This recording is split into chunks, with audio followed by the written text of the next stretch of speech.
Hello, Shahir.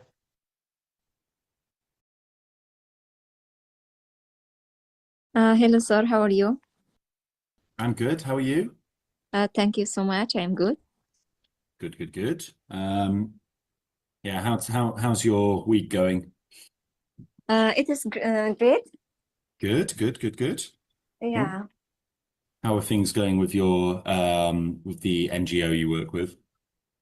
Uh, we can say it is good Yeah? because we had a lot of problem in the current week.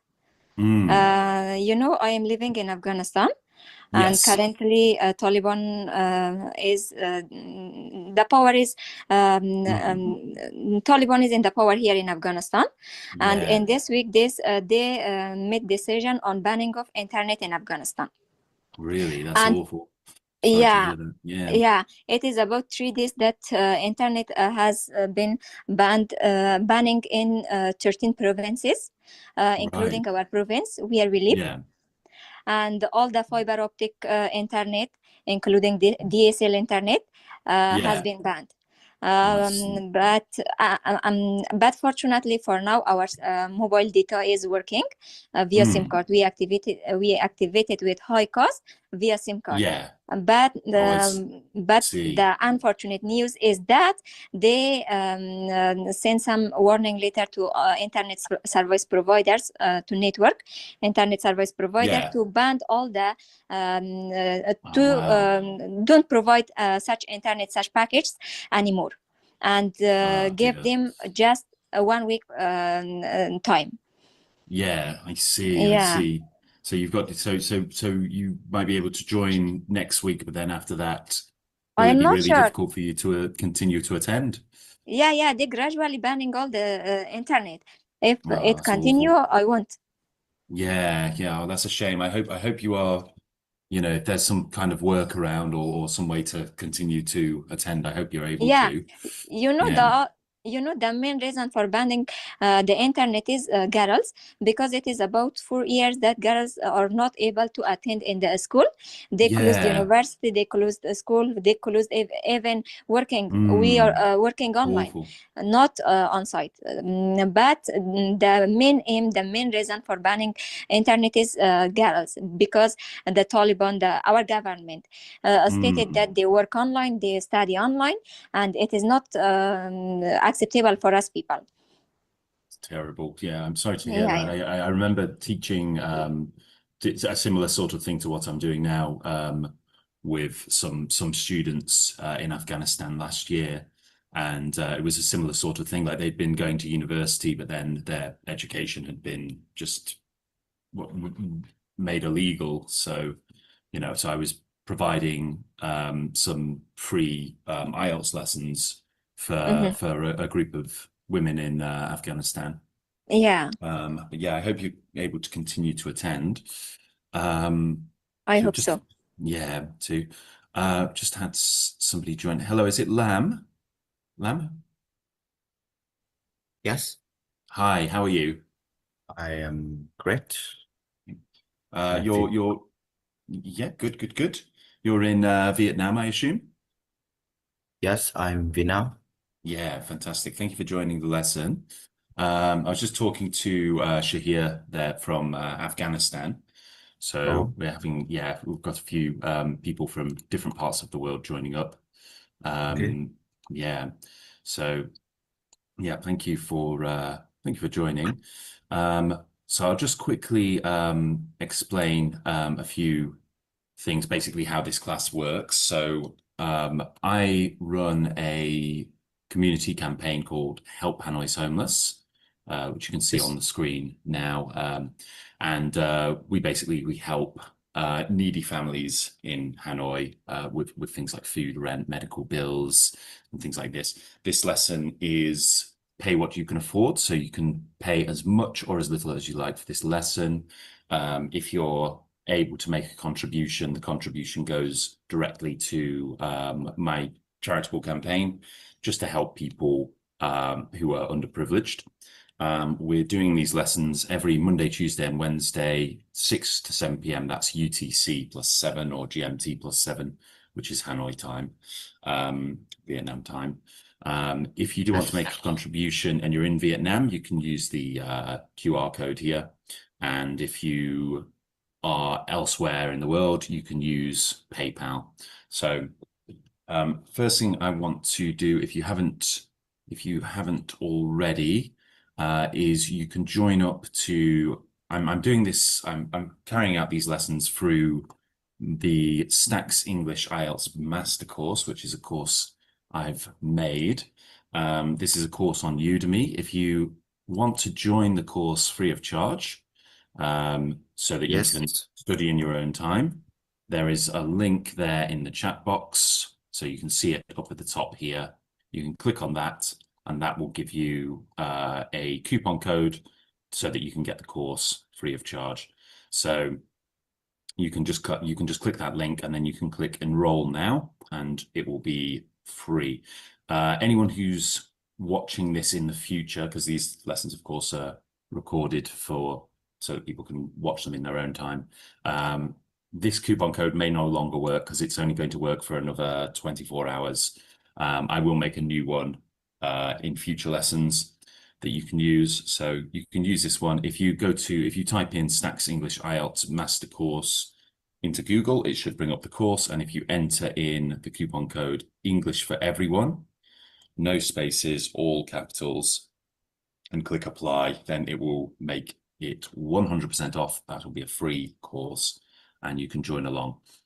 And then when you attend lessons in the future, I can send you links directly to things we'll be studying, including sort of games and videos, vocabulary banks, transcripts, and various other things to help with the lesson.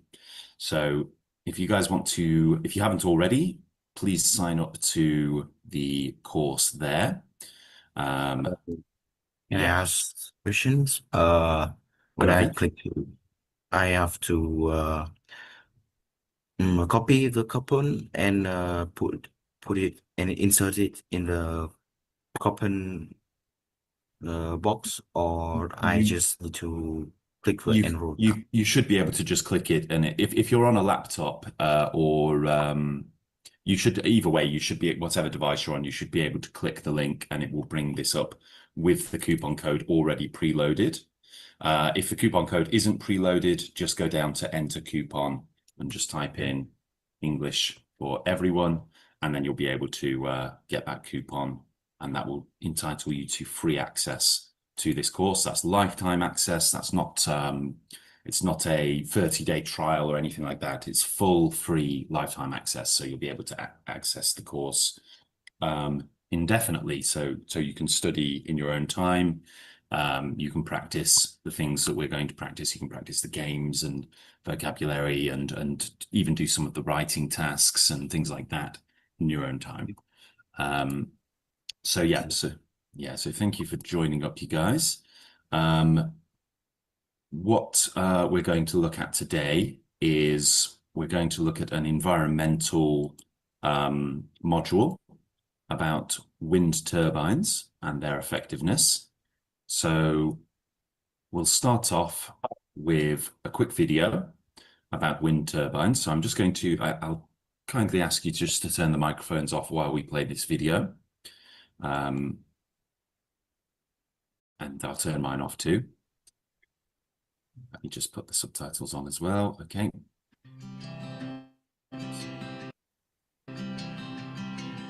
A wind turbine is a rotating machine that converts energy from the wind into mechanical energy. If the mechanical energy is used directly by machinery, such as for pumping water, cutting wood, or grinding flour, the machine is called a windmill. If the mechanical energy is instead converted to electricity, the machine may be called a wind turbine generator. The wind turbine's blades are moved by the wind. The blades are connected to a generator, which makes electricity using electromagnets, moving wire near a magnet to direct the flow of electricity. It's similar to how a pump pushes water through a pipe. When the generator creates electricity, the electricity is combined with any other wind turbines that may be in the same wind farm. This combined electricity may be used locally or adjusted to match the electricity in the power grid and sent to the power grid. Although wind turbines are a renewable source of energy and don't pollute the environment as a result of generating power, they have an environmental impact. Some people think that wind turbines create a lot of noise and look unappealing. However, wind turbines are placed no closer than 300 meters from residential homes. At that distance, a wind turbine is no louder than an average household air conditioner.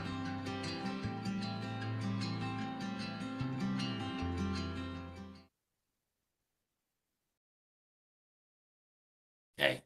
All right. So what we're going to go through now is we're going to go through the vocabulary bank. Now we can see the transcript just here. Let me just make that a little smaller. So if you're signed up to the course, I'm just going to send you a link that will open up the transcript for you, which is available there. So if you're signed up, then you should be able to access that. And then we have the vocabulary bank here. So we've got 15 words to learn. So I'll send you the link to the vocabulary bank as well. It's in the chat box. Now what I want to do is go through some games. I picked a few out that we can do just to learn the vocabulary. Obviously there are many more, so if after this lesson you want to try out some other games, you can do on the course. I want to start off with just some simple flashcards. So we can turn our microphones on and we'll try to just explain in our own words what these words mean. So first of all, we have this word unappealing. What do we mean by unappealing? Unappealing. It is like it doesn't. It can be neglected by peoples. Like Yeah. it is not that big of a problems to be focused on. Like not very essential to people make decisions or have to pay focus on it. Kind of, yeah. It's when something is unappealing, so this is an adjective. When something is unappealing, we are saying that it's something that doesn't really draw us in, something that we wouldn't be attracted to, we wouldn't really want. So the definition here says somewhat distasteful or unattractive, lacking in charm or allure. So some examples here are: the food looked unappealing on the plate, but it was actually quite delicious. Or I find brown an unappealing color in clothes, meaning they don't really like to wear brown clothes. She liked her date, but she found his habit of picking at his nose unappealing. So some synonyms are unattractive or unpleasant, something that's unlikable. So there we go, that's unappealing. Let's try the next one. So next we have turbine. So what is a turbine? Can anyone tell me? Turbine. A What is turbine, it's like a machine that it is like device that Yeah, spin, like its internal components spin to generate something. yeah, very good. Yeah, yeah. So you're absolutely right. It's something that generates usually electricity. So something that spins and using magnets can produce an electrical current, which can be used to produce electricity. This is an engine driven by a moving fluid, such as water, steam, or air, that pushes against the blades or paddles attached to a central shaft. So in this case, we're talking about a wind turbine. So the wind pushes the blades of the wind turbine, and that moves magnets, which in turn generates electricity. Next, we have a verb, which is rotate. Rotate. So what do we mean by rotate? When something rotates, what does it do? It's like spin. It is like spin. Yeah, it means, yeah, you're absolutely right. To go around and around, to spin, to revolve around an axis. So we've got some synonyms like revolve, roll, spin, turn. Very good. This is an adjective now, residential. Residential. So what do we mean when we describe something as being residential? It is People like who visit to a place or area.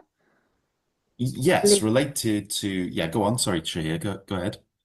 Yes, I mean they live there or related to a specific area, residential. Yeah, to related to where people live. So used for residence or living in a place. So a residential hotel is a hotel where people would stay long term and live there rather than sort of staying for a night or two. So when we talk about a residential area, we're talking about a place where people are living, where there are homes. The next word is renewable, another adjective. Renewable. So if something is renewable, what do we mean by renewable?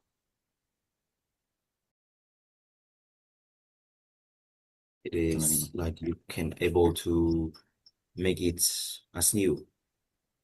Yes, yeah. To be able to make something, to use something again and again, or to make something new. Yeah, absolutely. So in this context, we're talking about renewable energy. So it's something that essentially doesn't run out or can be replaced as quickly as it's used up. So able to be revived, regenerated, or restored to an original state or condition. Now, so lam, obviously in Vietnam, we use a lot of bamboo because bamboo is a plant that grows very, very quickly. So you can cut down bamboo, use the wood for various things, construction and numerous other things, and it grows back very quickly. So it's a highly renewable resource. Whereas if you use something like oak or teak, that's less renewable because it takes a very long time to grow back. And if we talk about using things like coal or crude oil or natural gas, those take millions of years to form. So they're not renewable at all, really. Two examples here. As bamboo grows fast, it is a highly renewable resource. And this license is good for 3 years and is not renewable. So once the 3 years is up, that's it. The license is over. Next, we have a verb, pollute. Pollute. So what do we mean by pollute? To pollute something. It is similar to contaminate. It is indeed, yeah. Contaminate is a synonym of pollute. Shahir, what do you think we mean by pollute? I mean that I think it is not cleaning of air or dirty air. Yeah. I mean. Yeah, absolutely. When we pollute something, we mix it with something, well, it says it here, dirty or unpleasant or unhealthy, some kind of waste material. So when we pollute a river, we throw litter in there or oil or something that makes the water undrinkable or unlivable for animals. The examples here are the factory emissions pollute the air. The company pollutes or polluted the river by dumping its waste there for years. And here are some synonyms as well: befoul, contaminate, defile, foul, poison, or taint.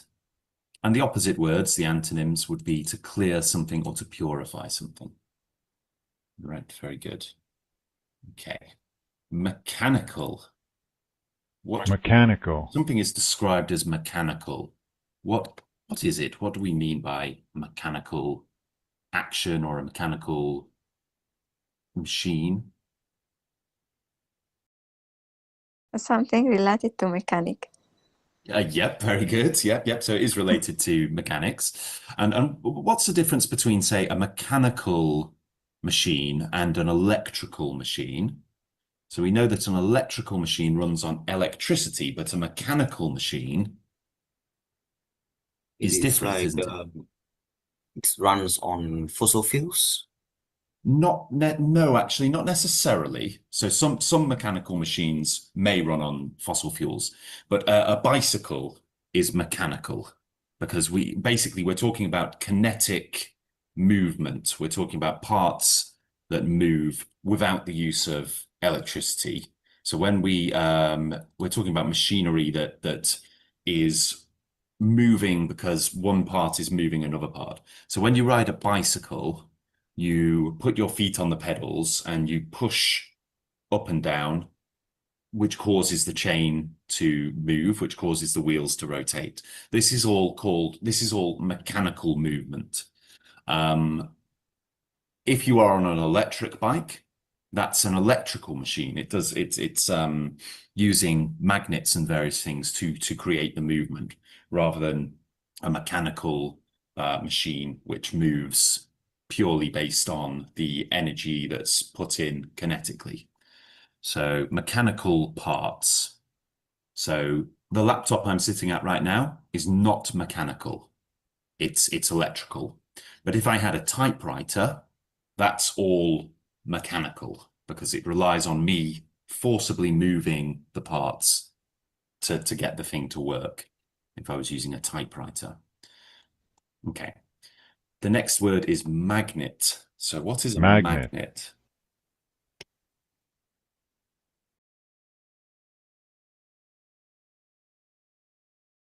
What is a magnet?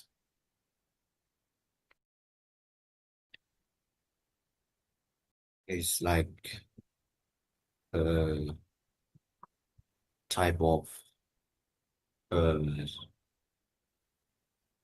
material that attracts some kind of metal, some types of metal. Yep. Ferrous metals. So a ferrous metal is a metal made from iron. So we are talking about iron and steel or any sort of metal that contains enough iron. So a magnet attracts iron and other materials that are what we call ferrous. Fe being the chemical symbol for iron. So when we describe something as ferrous, it's related to iron. So yeah, so a magnet attracts, draws in, sticks to things made from iron or derived from iron. And if you have two magnets, of course, they have a positive side and a negative side. If you put positive with negative, they attract each other. And if you put positive with positive or negative with negative, they repel each other, so they push away. Next, we have machinery. So what is machinery? Machinery.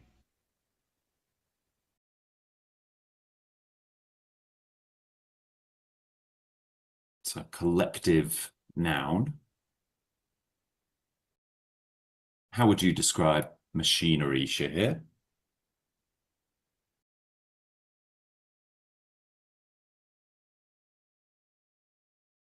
Sorry, as you said, collective of machines, a Yep. systematic machine that work with each other to do something.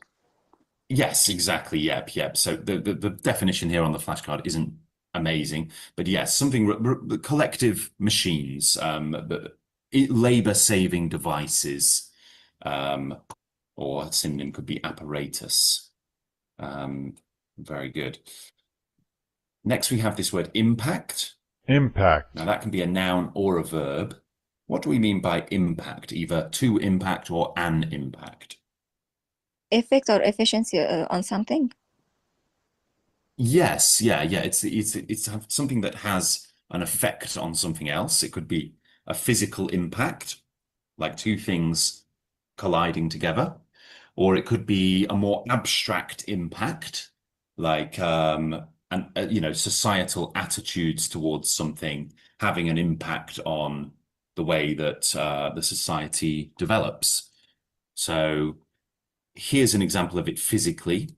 The impact of the crash was strong enough to shake the building, and that's defining it as the force of two objects or bodies colliding with each other. But as I say, it can also be used more abstractly to talk about the effect that things have on other things.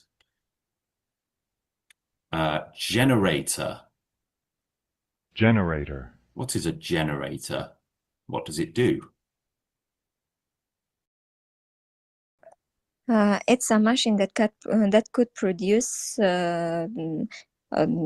electricity or converting something to electricity.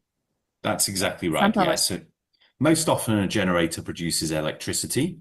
Strictly speaking, it's something that generates or produces. But yeah, a generator. So if you have a hospital, for example, and that's plugged into the main power grid, and then there's an earthquake and the power grid is cut off, usually they will have generators on hand in the basement that you can fill up with diesel or some other kind of fuel that will keep the lights on and keep the machines running. So like you said, they can convert one fuel into another fuel, so they can convert diesel into electricity. But yeah, something that generates something else, creates, produces, and usually we're talking about electricity. So we had the word magnet earlier. What is an electromagnet? Electromagnet. An It electromagnet. is a magnet created by running electricity through it. Yes, you're absolutely right. Yeah, so it's a magnet which you can kind of switch on or off. And so what you have is an iron bar or core in the middle, or a steel bar or core. Steel, of course, is made from iron. And you can turn it into a magnet by wrapping a wire around it and running electricity through that wire. And so you can turn that on and off. And because of that, you can make things move. So if you have right next to me, just here, I have a desk fan. And that's basically electricity runs into that, which creates 3 different electromagnets, which are constantly switching off and on.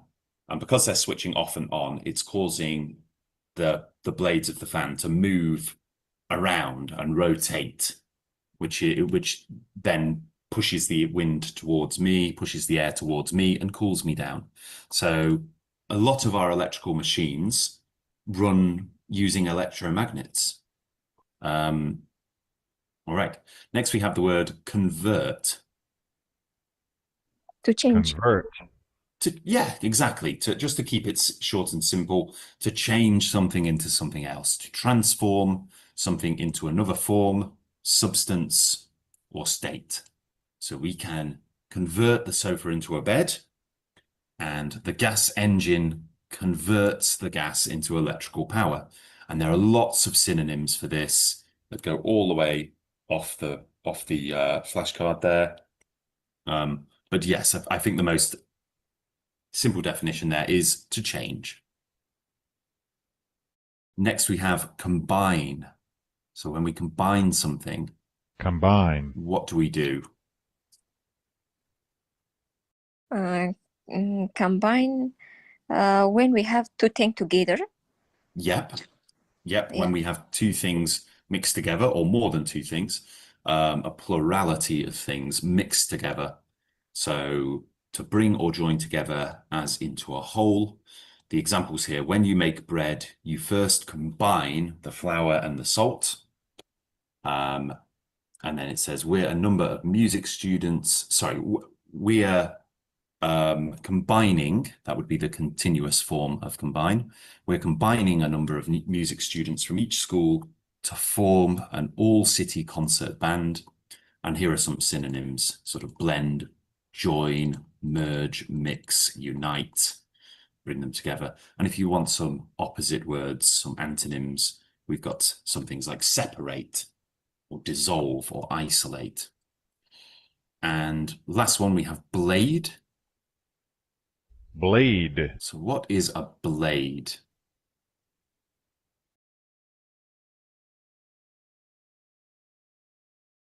It is like a sheet of metal.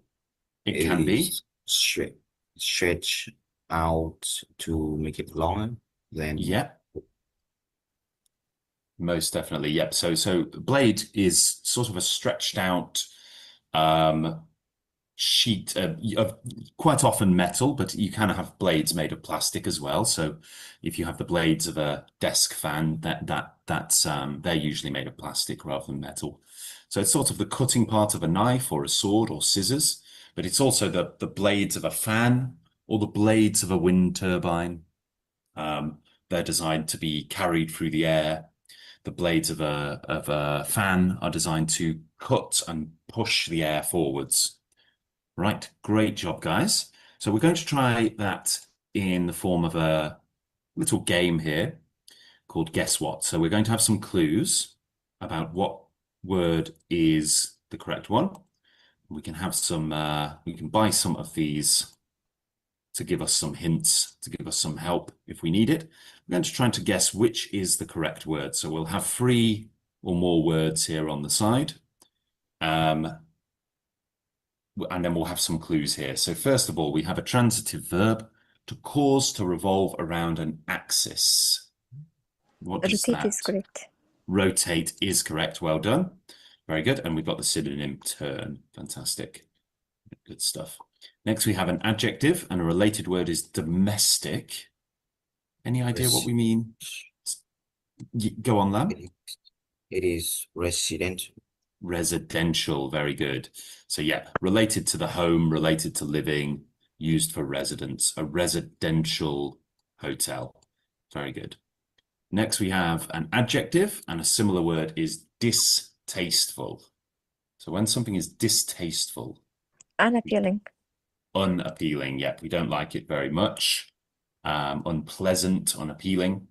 Next, we have a noun, and the definition is a magnet in which an iron or steel core is magnetized. So it's like a magnet you can turn on and off by allowing electricity to flow through the system. Electromagnet. An electromagnet, very good. Yep, absolutely.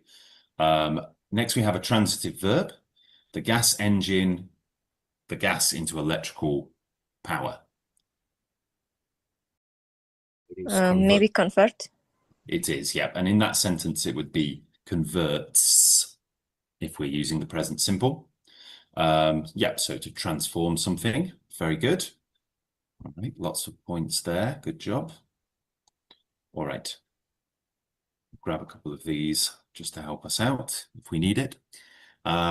This is a noun, the force of 2 objects or bodies colliding with each other. When 2 things crash together, or when one thing influences something else. Impact. It's an impact. Yep, very good. And remember, we can use that as a verb as well. We can say, this will impact that. I was in doubt because we use usually impact as a verb. Really, yes, yeah. It can be used. Lots of verbs can be used as nouns. Lots of nouns can be converted into verbs. So yeah, in this case, they can both be used as a verb or a noun. A transitive verb now. The factory emissions the air. It is pollute. Pollute is right. Well done. So we can see the image there of the factory producing pollution and polluting the air.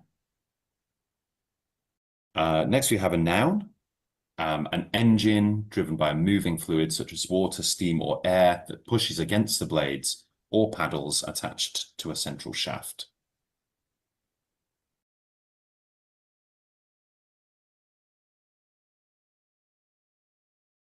It is a turbine. Turbine. It's a turbine, yep. And just a word on pronunciation, it's a hard I there, turbine rather than turbine. Turbine, yep. Next, we have an adjective, and a related word is impersonal. So that's not a great clue. So let's have a few more clues. Something parts, and the definition is consisting of or pertaining to machinery. So we're looking for an adjective here, not a noun. It is mechanical. It is mechanical. Yep, very good. Now, the reason there's the related word here is impersonal. It doesn't sound like it's related, but it is. You might describe a relationship that you have with someone as being mechanical because it doesn't feel very personal at all. So you might say this, we just purely work together and we only interact when we need to, and there's no friendliness or anything. It's very impersonal. It's like a mechanical relationship. It's like interacting with a machine. Next, we have a noun, and a synonym is cutting edge. And we don't mean cutting edge as in new. We mean a literal cutting edge, an edge that cuts.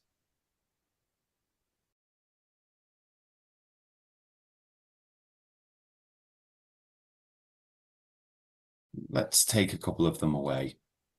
So we've got It is blade blade. or turbine. It's blade. Yep, very good. So a big circular saw blade here. Very good. Right. Well, last level now. And here we have a noun and a picture of a big bulldozer. So bulldozer is an example of what? A machinery. Machinery is right. Yep, very good. Machinery.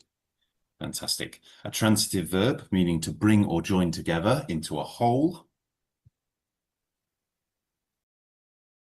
It is combine. Combine, very good. To combine things together. Next, we have a noun, and a related word is lure, which means to sort of draw something in, to attract something. So it's not a synonym, but it is related. The word is magnet. Magnet is right, and we can see an image of a magnet there.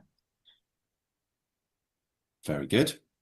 Next, we have a noun, someone or something that generates. Big clue there. The word is generator. That's correct. Yep, a generator. Next, we have an adjective, and a related word is renew. So very big clue with the related word there. To use something again and again and again and be able to create more of it. It is renewable. Renewable, very good. Fantastic work, you guys. Doing really well, 100% on everything, of course. Now we're going to do one last thing where we're going to use these words in context, okay? So we've learned about the words, the type of words they are, and so on. What we want to do now is just use the correct word in the sentence. So first of all, let me just zoom this in a little bit so that we can see it a bit clearer. When the electricity goes out, the backup something comes on. Generator. The backup generator comes on. Very good. The license is good for 3 years and is not Renewable. renewable. Very good. She liked her date, but she found his habit of picking at his nose Unappealing. unappealing. Very good. When you make bread, you first the flour and the salt combine. Very good. As bamboo grows fast, it is a highly renewable resource. Renewable resource. Very good. The factory emissions the air. Polluted the air. Very good. Electricity is generated using a Turbine. Very good. We can the sofa into a bed. Convert. Very good. The factory was full of different types of Machinery. Very good. Something parts. Rotate parts. One more time, sorry. Mechanical. It would be mechanical parts. You could also say machinery parts, but in this case, it's mechanical parts. Cameras recorded the violent of the aircraft with the ground? Impact. Impact, very good. Polish will the wood. Renew. Renew. Renew the wood, very good. I find brown and colour in clothes. Unappealing. Unappealing colour in clothes, very good. The food looked on the plate, but it was actually quite delicious. Food look unappealing. Unappealing again, yeah, very good. The wheels on the bus go round and round. But what are we saying for go round and round? Rotate. Rotate. It's not quite as sing-songy, is it? The wheels on the bus rotate and rotate. Doesn't quite get the same sort of effect. The gas engine, the gas into electrical power. Converts. Converts, very good. The company, the river, by dumping its waste there for years. Polluted. Polluted, yep, past tense, polluted. Don't attract metals if there is not electricity flowing through them. Electromagnets don't Electromagnets don't attract metals, very good. We're a number of music students from each school to form an all-city concert band. Combining. Combining, well done for using the correct form of the verb there. Fantastic job, guys. All right, so we've got the vocabulary down now. I'm quite confident we know how to use it. And what we're going to do now is we're going to quickly rewatch the video about wind turbines, and then we're going to go through the reading quiz. So pay close attention to what's being said. We'll listen to it. We'll have a chance to look at the transcript as well, should we need to check our answers. Sorry, sir. Yeah. My phone charge is over and my phone is going to shut down. For that, I should leave the class. But inshallah, next class I will join. Yeah, I'll see you on Tuesday then, I hope. Sorry. I'll see you next week on Tuesday. Yeah. Yeah, you can finish this off on your own when you sign up to the course, okay, Shahir? Okay, for sure. All Okay, right. once I sign up, I will finish. Thank you so much. Bye. No problem at all. Take care. Bye-bye for now. Okay, so let's watch the video again. Now that we know how the vocabulary is supposed to be used. So we'll just mute our microphones. A wind turbine is a rotating machine that converts energy from the wind into mechanical energy. If the mechanical energy is used directly by machinery, such as for pumping water, cutting wood, or grinding flour, the machine is called a windmill. If the mechanical energy is instead converted to electricity, the machine may be called a wind turbine generator. The wind turbine's blades are moved by the wind. The blades are connected to a generator, which makes electricity using electromagnets, moving wire near a magnet to direct the flow of electricity. It's similar to how a pump pushes water through a pipe. When the generator creates electricity, the electricity is combined with any other wind turbines that may be in the same wind farm. This combined electricity may be used locally or adjusted to match the electricity in the power grid and sent to the power grid. Although wind turbines are a renewable source of energy and don't pollute the environment as a result of generating power, they have an environmental impact. Some people think that wind turbines create a lot of noise and look unappealing. However, wind turbines are placed no closer than 300 meters from residential homes. At that distance, a wind turbine is no louder than an average household air conditioner.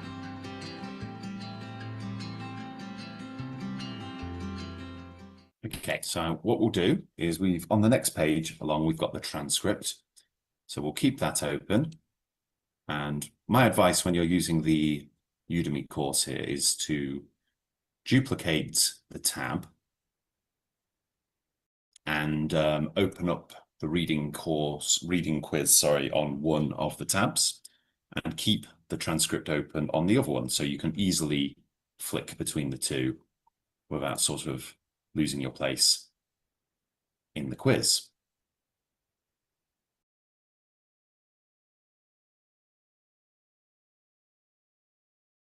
Just bear with me one moment.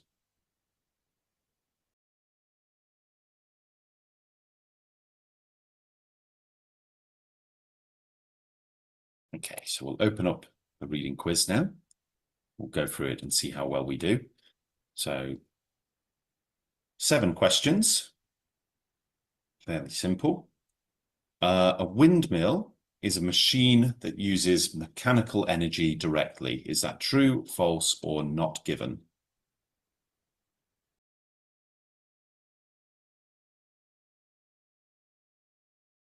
The statement is true. It is true. Well done. So when we check the answer there, you can actually click here and get an explanation for why that's true. Or if you could choose the wrong answer, you can get an explanation for why you were wrong. Electricity in a wind turbine is created using electromagnets. Is that true, false, or not given? It is. Yes, it is true. It is true. Well done. Electricity from wind turbines is always sent to the power grid. No, the statement is false.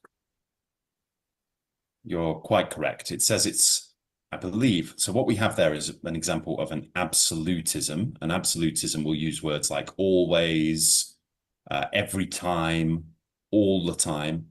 So usually when we have something that says this always happens 100% of the time, it's usually not true. So yeah, so it says somewhere around here, yeah, the electricity may be used locally or sent to the power grid. So it could just be used to power one house, or it could be used to be plugged back into the grid. Wind turbines are a renewable source of energy. True, false, or not given?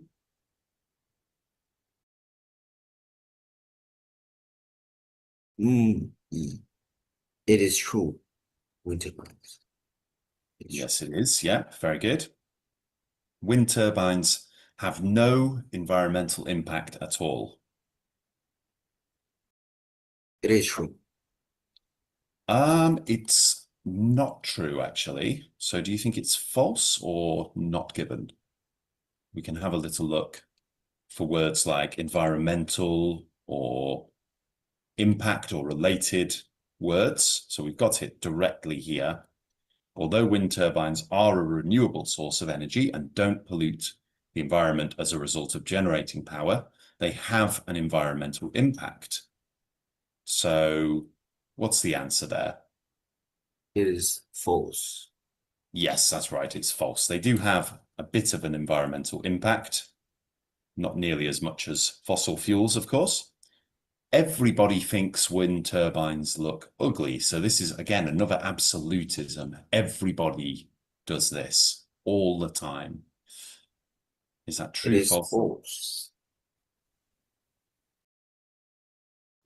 You're quite correct. It is false. It says some people think wind turbines look unappealing. Wind turbines are about as loud as a hairdryer.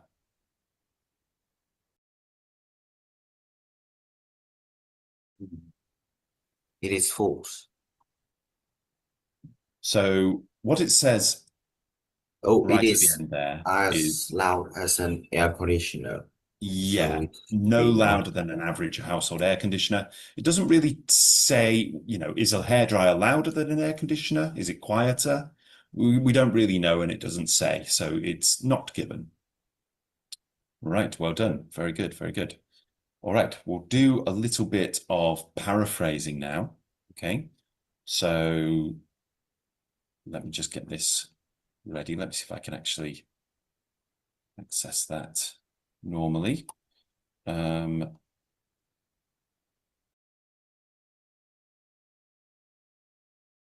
Okay, so what we're going to do is rewrite the sentence using different words, but keeping the same meaning.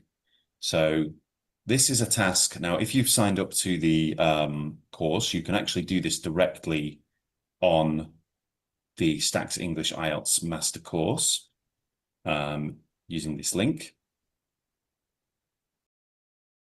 Okay. And well, what we can do here is we can just go through it together and decide what to do. Now, it's got some instructions here, of course. There's a paraphrasing tool here, which you can click on if you need a bit of help. Now, the idea is that it gives you some help with paraphrasing. We don't just copy and paste, obviously, because we wouldn't learn anything that way. And then we submit our entries. We can look at the example that I've given, and then we can give feedback to other people. So let's start with this one. So when the generator creates electricity, the electricity is combined with any other wind turbines that may be in the same wind farm. So how could we write that? Keep the meaning the same, but use different words or different sentence structure. Now you can write down your answer if you like, or you can just say your answer, whatever you prefer.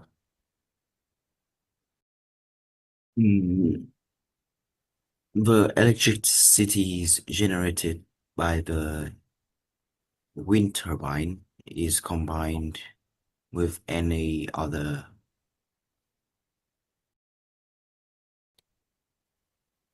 Okay, so the electricity generated by the wind turbine is combined with any other. So it's sounding very similar to the original statement. Is there a way we could maybe change up the words? So maybe we could change generated. What could we say here? Converted from converted wouldn't work because we're not converting it at this stage. We're generating it. So we could say the electricity. Any idea?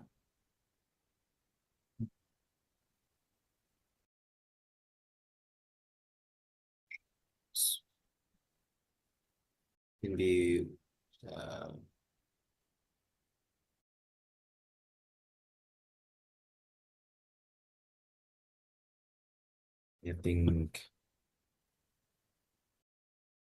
I don't think of any words.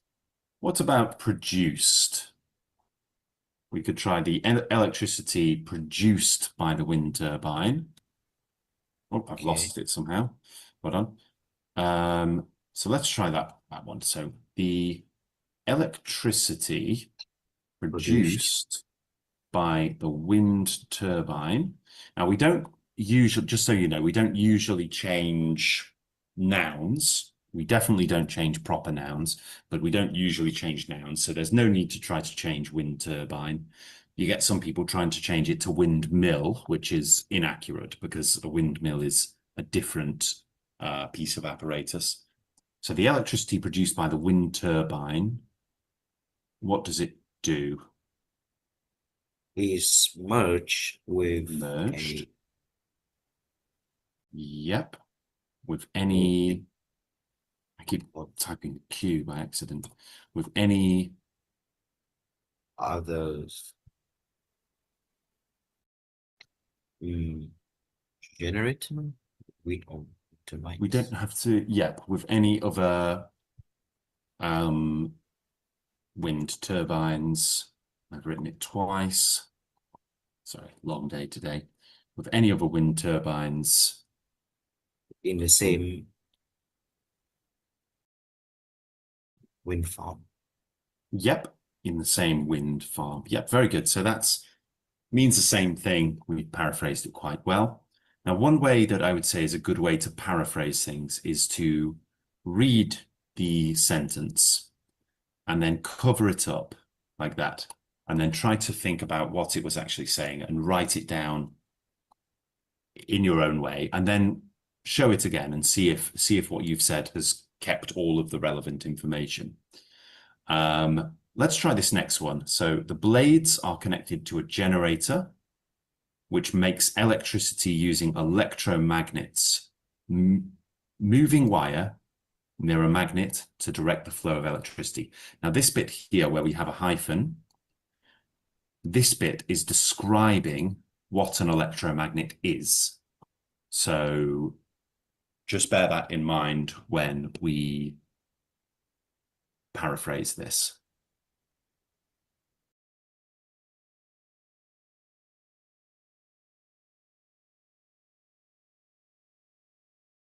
The blades are linked to a Good. generator. That's great. Yep, the blades are linked to a generator. Yep, we don't need to change the nouns very often. Making electricity. Making electricity. Yep. Using electromagnets. Yep. Now maybe we could change using making electricity through the use of electromagnets. Yep. Just playing around with different ways to express it. And then we could have a semicolon, and now we just need to explain how an electromagnet works.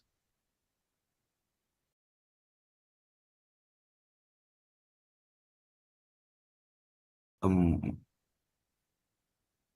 wire? No. Should be.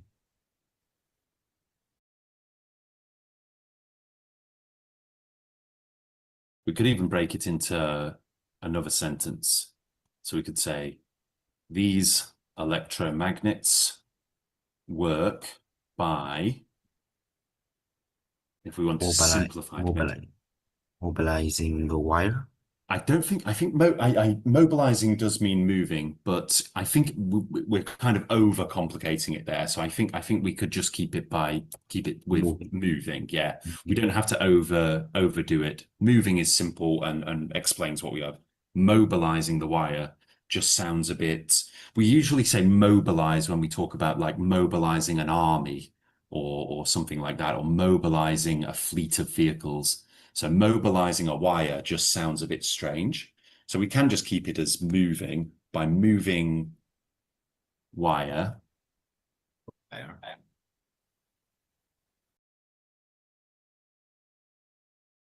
Yeah. And instead of near, we could maybe say yeah. Try maybe close to a magnet. To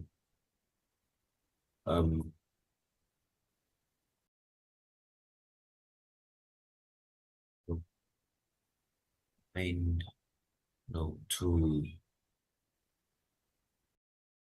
direct should be used. Now, the flow of electricity. Do you know any other terms for flow of electricity? Electricity current. Yes, there we go. The electrical current. And that's absolutely fine. The blades are linked to a generator, making electricity through the use of electromagnets. These electromagnets work by moving wire close to a magnet to direct the electrical current. Those two sentences, I think, actually simplify this quite a bit and make it more easy to understand. That's good. Some people think that wind turbines create a lot of noise and look unappealing.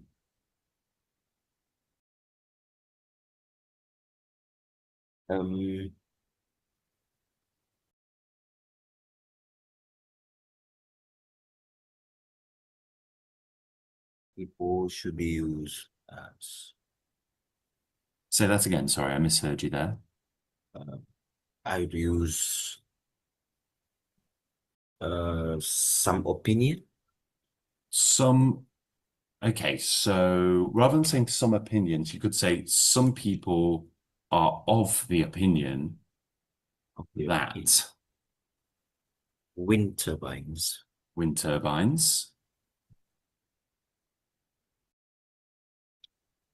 make a lot of noise.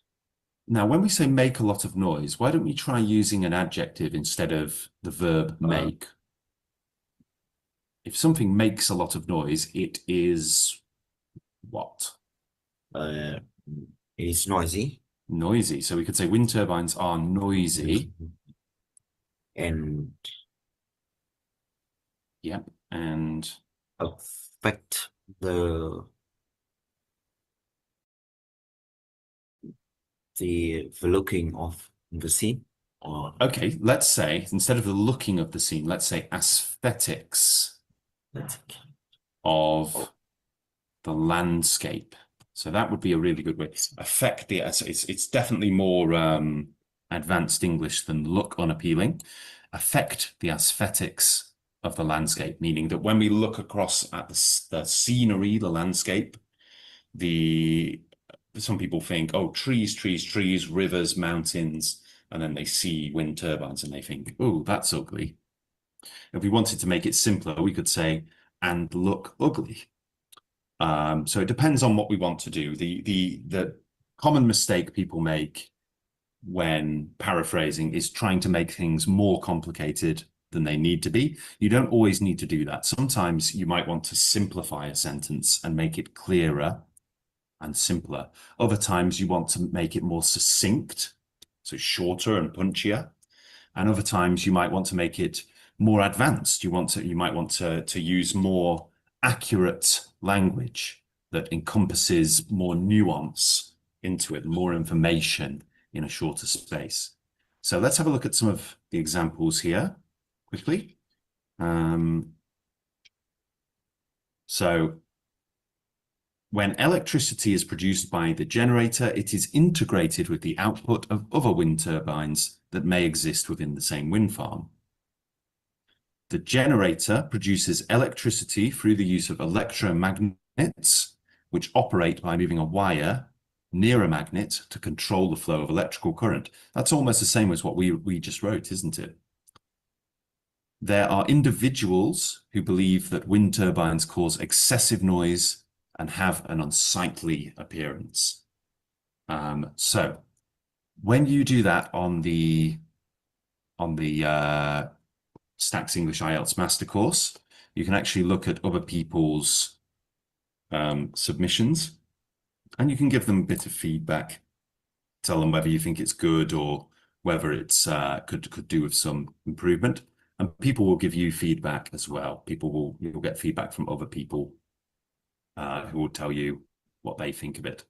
So you can actually practice that yourself.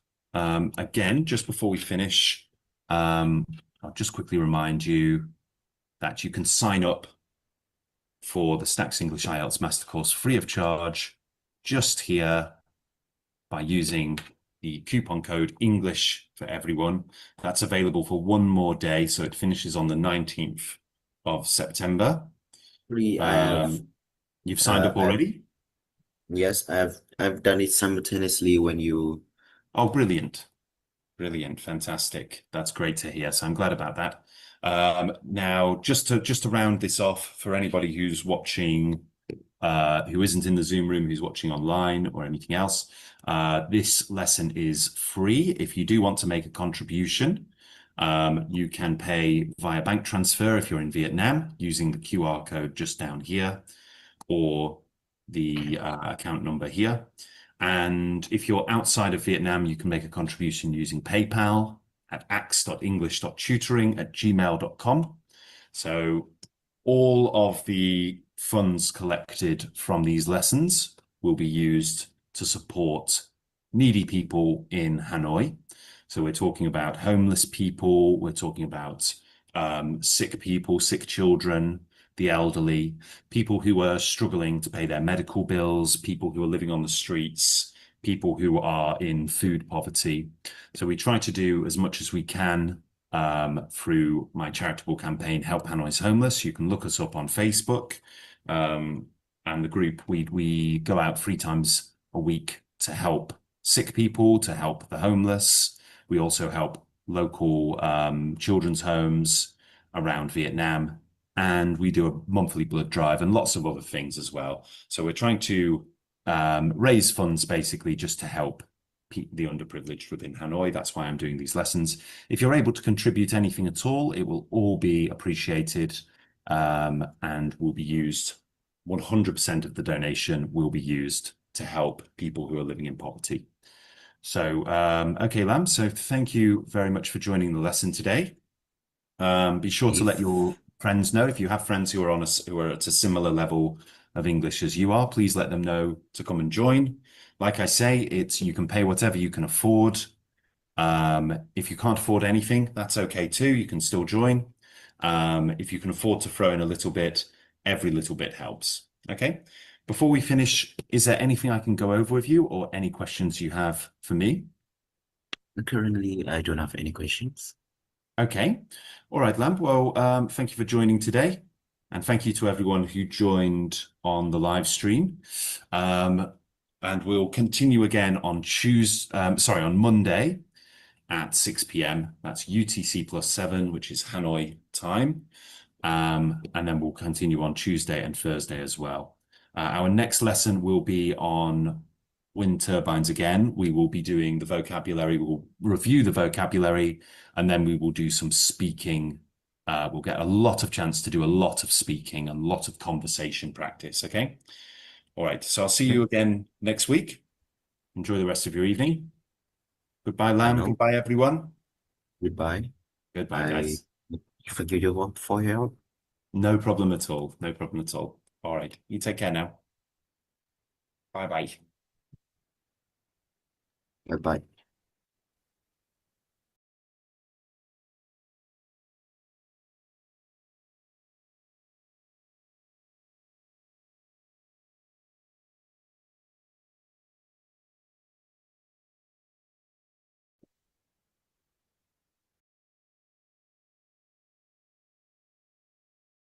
Hello.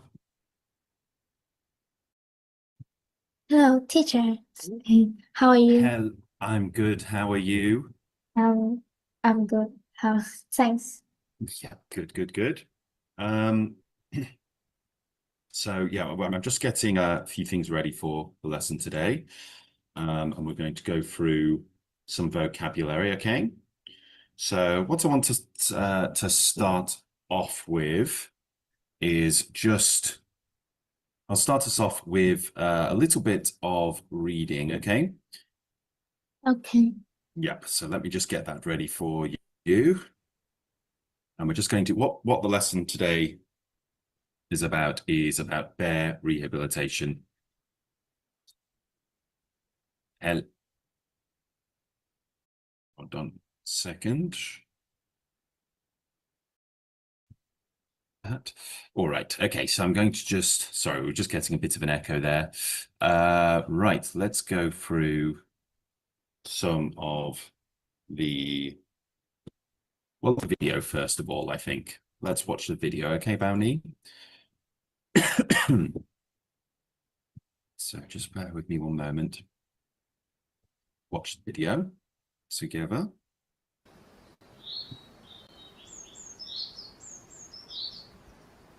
Fluff and Scruff are two European brown bears. They may look happy and healthy now, but the start to their lives was very different. 5 years ago, they were the last two remaining bears kept in the notorious former bear breeding centre, Cormisosh. So basically they lived in a huge concrete box or pit. There was no grass, there was no sort of shelters outside. It kind of just looked like a prison for bears, really. There was nothing enriching, nothing happy or anything. It was just very grey, very concrete, very barren. In Bulgaria, European brown bears had been bred to be shot by trophy hunters for sport and kept in a row of concrete pits. At one point, over 75 bears were kept in each breeding centre, solely for hunting purposes. As a result, they expressed signs of trauma. Yeah, so when the bears came in, they didn't behave like how healthy or mentally healthy bears would behave. There was a lot of signs of trauma, so they'd be pacing a lot. They had repetitive behaviour, not necessarily good behaviour, so a lot of pacing, a lot of head twisting, and they used to scrape along the floor, which damaged the underside of their paws. So this is all stress related and trauma related. The law changed in 1993, banning captive bears from being hunted. However, the bears kept at these centres were simply left there, as the staff were dismissed and stopped coming in to look after them. It was up to outsiders to save these bears.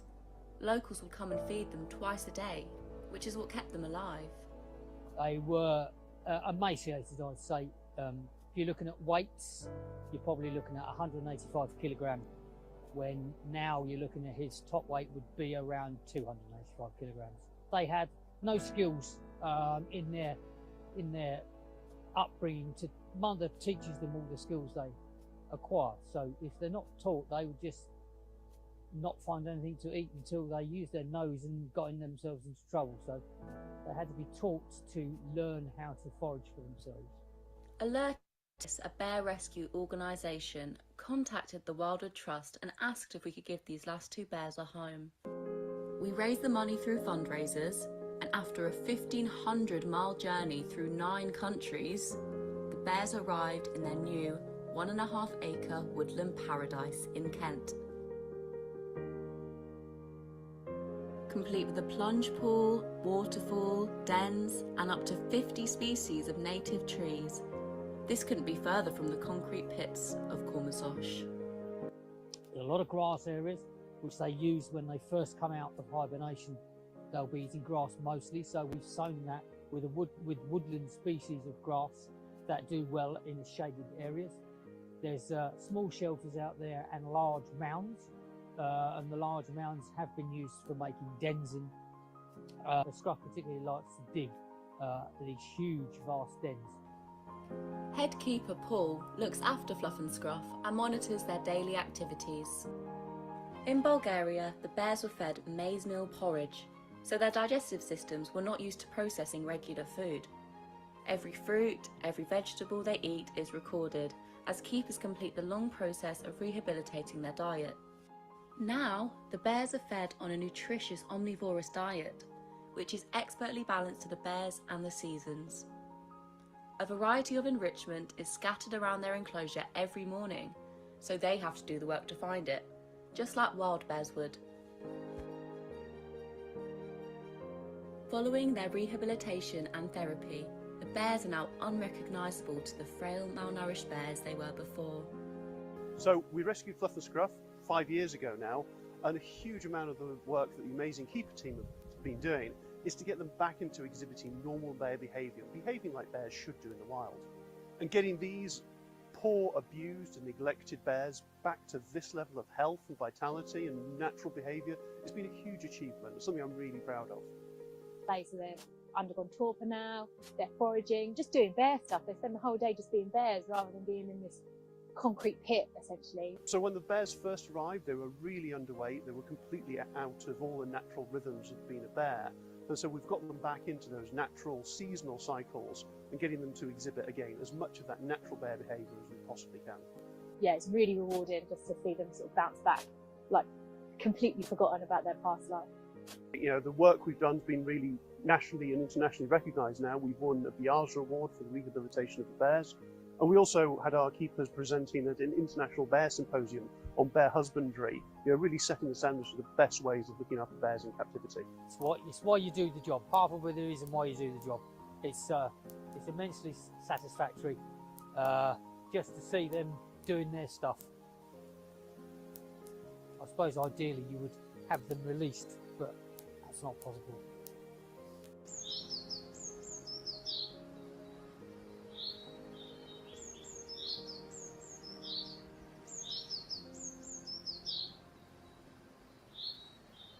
Okay, so what we've got there is a little video about Fluff and Scruff. So 2 bears who were in captivity for a very long time, released back, not into the wild, but into an enclosure which is very similar to their natural habitat. So I'm just going to put the transcript in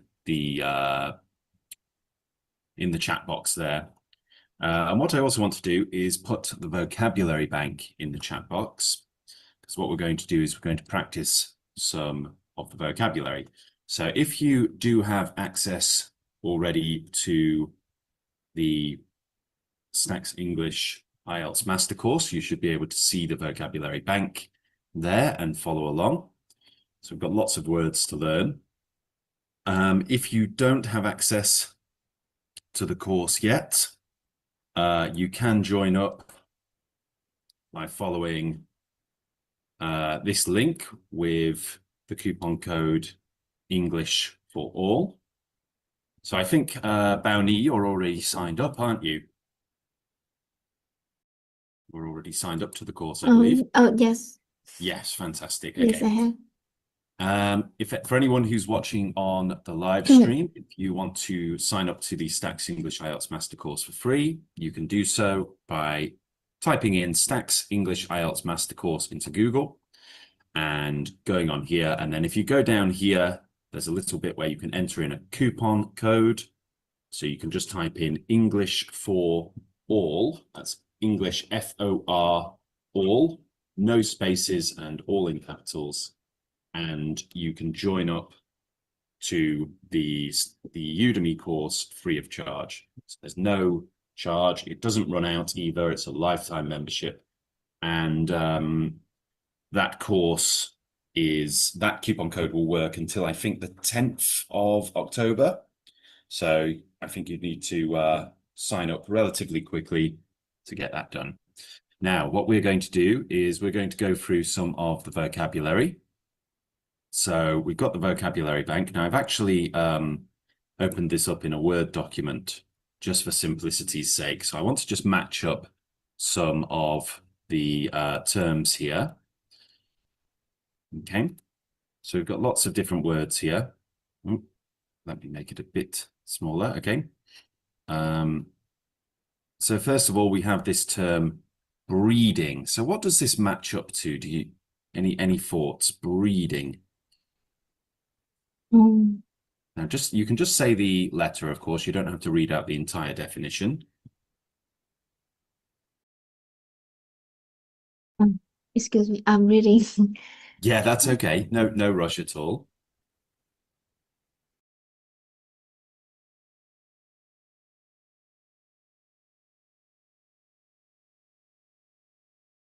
There is one more definition on the next page as well, which some hasn't onto there.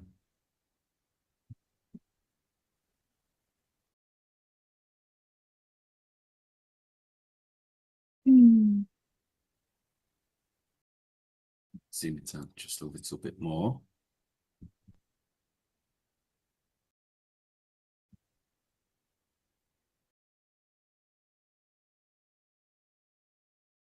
I haven't got the answer yet. It's okay. We'll come back to that one. How about huge? Huge is very large in Yes. size or amount. That's quite correct. Yeah. So huge is very large in size or amount. Very good. How about shelter? Shelter is a structure that Yeah, you can read it if you like. A structure that provides protection from weather or danger. Yep, very good. How about prison?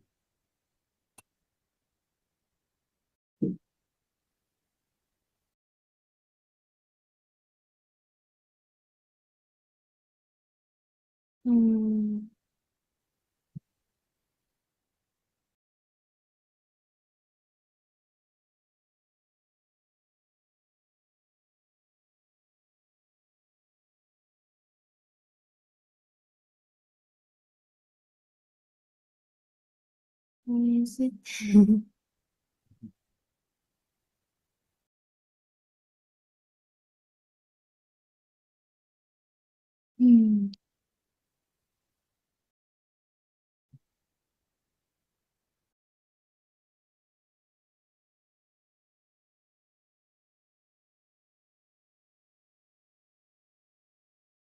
Any idea for prison? I can't find it. Can you not? That's okay. Take your time. So have a look Okay. through.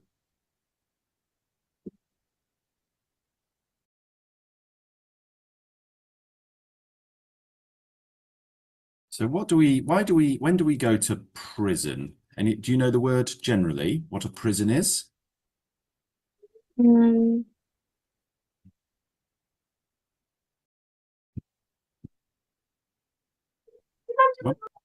About a prison, we're talking about a place that you go usually after you've committed a crime, though not always. Sometimes it's just a place where we put people either lawfully or otherwise. So when we talk about a prison, I realize it's the college. Is it the?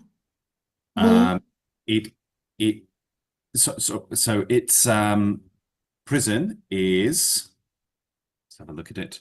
So prison is a correctional facility for confinement of offenders. So it's basically a place where people are put if they've broken the law. So it's actually just D right there. Yeah. So it's not now let's be clear, a prison is not always where criminals go. Not everyone in prison is a criminal. You know, you have prisoners of war and things like that. They're not criminals. People who've been captured. Yeah. What about enrich? To enrich something. Enrich means to make something better or more valuable. That's absolutely right. Yep, to make something better or more valuable. Very good.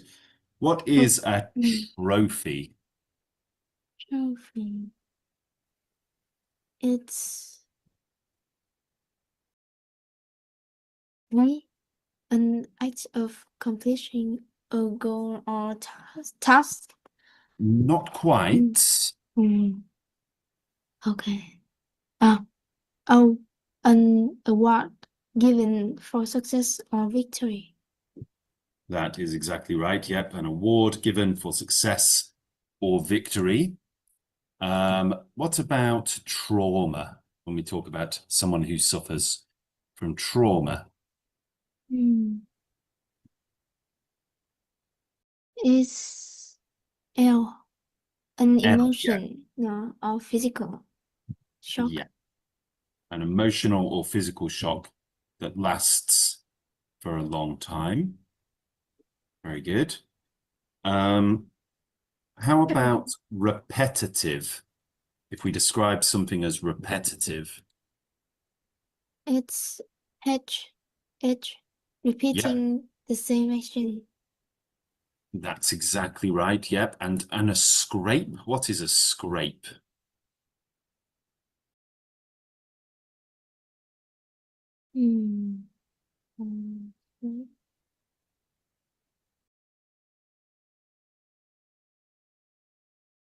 Not sure on this one? I'm not really sure. That's okay. We can come back to that one. So how about banning? If we ban something, what does it mean?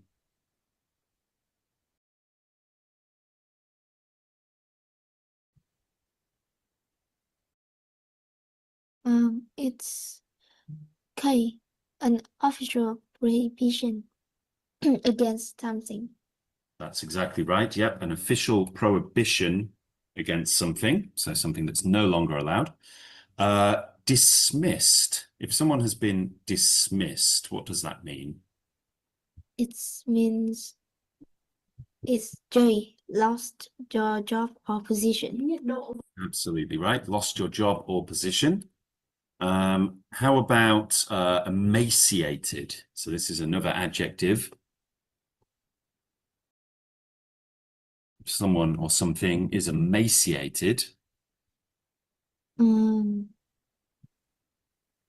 don't know what is that word mean. Okay, well, if you're emaciated, it's when you haven't eaten for a very long time, and you're you're massively underweight, very, very skinny, very, very thin. Oh, so it's G, very It thin. is G. Due Yeah, to very illness. thin due to illness or lack of food. Emaciated. Yep, very good. Upbringing. Your upbringing?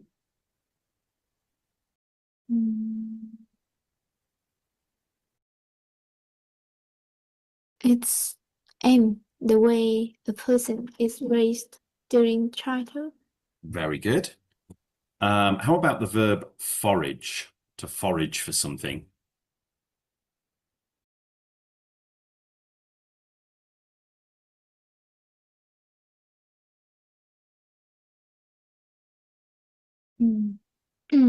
It's aim, to search for food or for provisions. Yeah, to search for food or provisions is to forage. Yeah, good.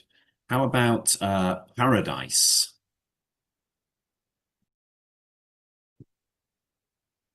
Paradise is a place of perfect happiness and peace. Very good. A place of perfect happiness and peace is paradise. Very good. What about hibernation?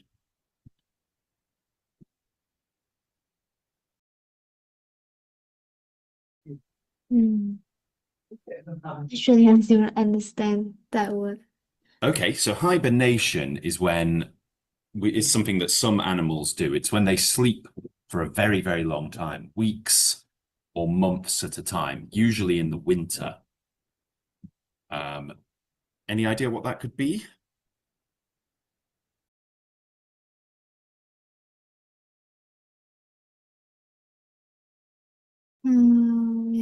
It's you, the act of slowing down activity during winter. Yes, that's right. Well done. Next, we have species.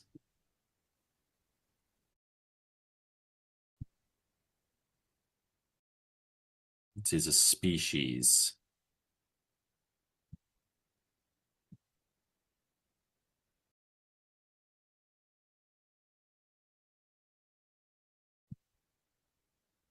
It's maybe it's bee. You're almost right. It's not bee. It's when we talk about a species, it's like a type of plant or animal or living thing. And quite specifically, they are plants, animals, or living things that can breed and have viable offspring with another of their species. So, for example, a dog and another dog can produce another dog, a baby dog, that can go on to meet other dogs and make even more dogs. Therefore, they are the same species. A dog can also do this with a wolf, which means that wolves and dogs are the same species, even if they're a different subspecies. A dog and a horse, that doesn't work. A donkey and a horse, they can breed and produce a baby, but they're not the same species because a donkey and a horse produce an animal that cannot itself breed again. They're not the same species. So, yeah, so that's basically the definition of the species. What do we mean by nutritious?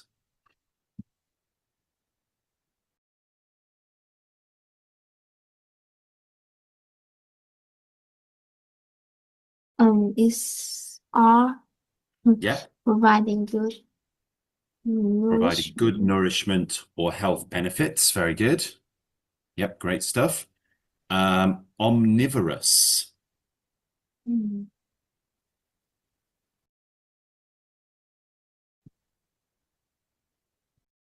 So we have carnivorous, which means an animal that eats meat.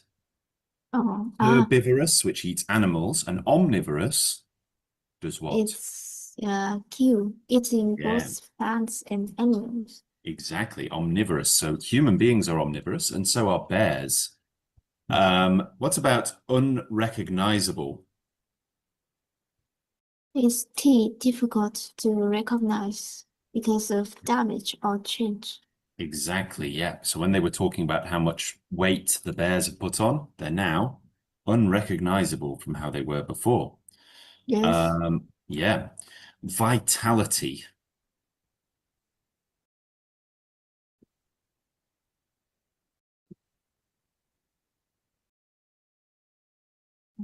let's see.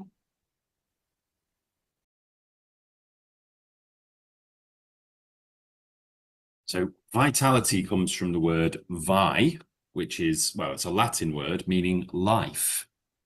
I think it's P, energy and liveliness. Well done. Energy and liveliness, the ability to survive and grow, is vitality. Fantastic. So let's do scrape. So scrape, we've only got I or B. I think it's I. It is that an area of skin torn or worn off, a harsh noise from scraping. Very good. And then that means that the last one, and I want to change this slightly, is breeding, the production of plants or animals by inbreeding or hybridization. Now, I don't think that's not entirely accurate, so I'm going to just change this a little bit to just the production of plants or animals by mixing DNA. That's essentially it. So yeah, and then finally we have achievement, an act. Yeah, go on. An act of accomplishing a goal or task. Exactly. Yeah, very good. All right, great stuff. Yeah. So well done. So we know the what the vocabulary means now. So let's try to put it in context. Okay, so we're going to just zoom in on these words. Now we've got the vocabulary words at the top. So the farmer practiced selective something to produce healthier and stronger animals.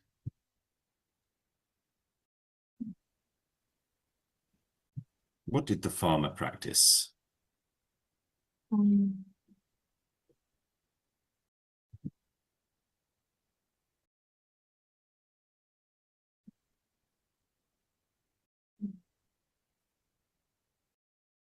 Business. It's something we do with animals. So let's say we take a cow that produces lots and lots of milk and another cow that produces lots and lots of milk, and we use them to produce a third cow, hoping that that one will produce even more milk. Is that species or breeding? It wouldn't be species, it would be breeding. Yeah, very good. So breeding, let's take that out of there, pop that in there. Selective breeding is when we choose which animals get to produce offspring, babies.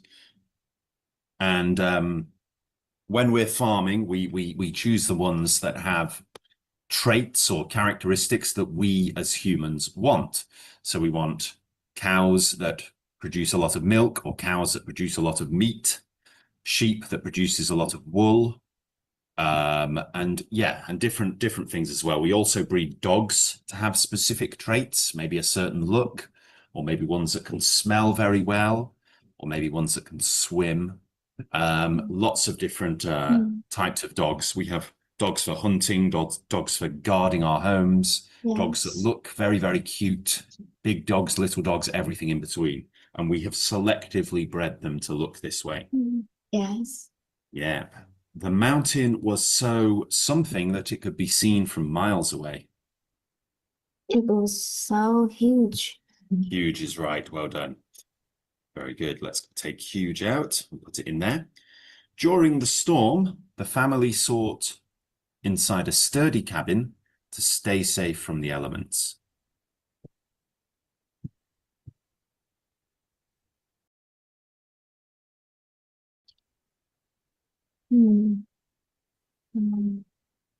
So this is when we want to stay somewhere that is protected. Vitality? No. One more time. What is it? Shelter? Shelter is right. Very good. Shelter. So when we something that keeps us safe from the rain and the wind and the elements. Okay. Yep. The criminal was sent to something after being found guilty of theft. The criminal was sent to Prison. That's right. The criminal was sent to prison after being found guilty of theft. Reading a variety of books can help your knowledge and understanding of the world. Enrich. Enrich. Well done. Enrich your knowledge. Yep, very good. Very good.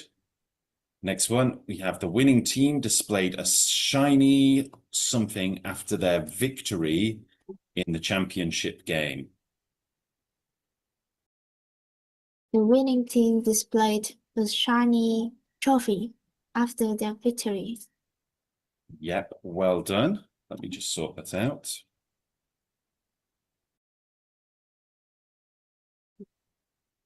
Okay. Oh, sorry. Frozen up a second. Yes, that's right. A trophy after their victory in the championship games. Very good. After the car accident, she experienced emotional, that took months to heal. After the car accident, she experienced emotional trauma. Yep. Trauma. Trauma. Yep, she experienced. Yeah, we can say that. Let's try pronouncing it. Trauma. Rather than not trauma, but trauma. Trauma. Yep. Trauma is very good. Yep, well done. Emotional trauma. Let's just put that in there. 1 second.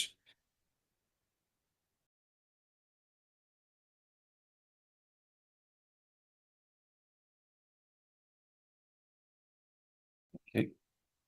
She experienced emotional trauma. Let's try this next one. The teacher asked the students to avoid tasks so they could focus on more meaningful work. So we need an adjective here. The teacher asked the students to avoid repetitive tasks. That's exactly right. Yep, repetitive tasks so they could focus on more meaningful work.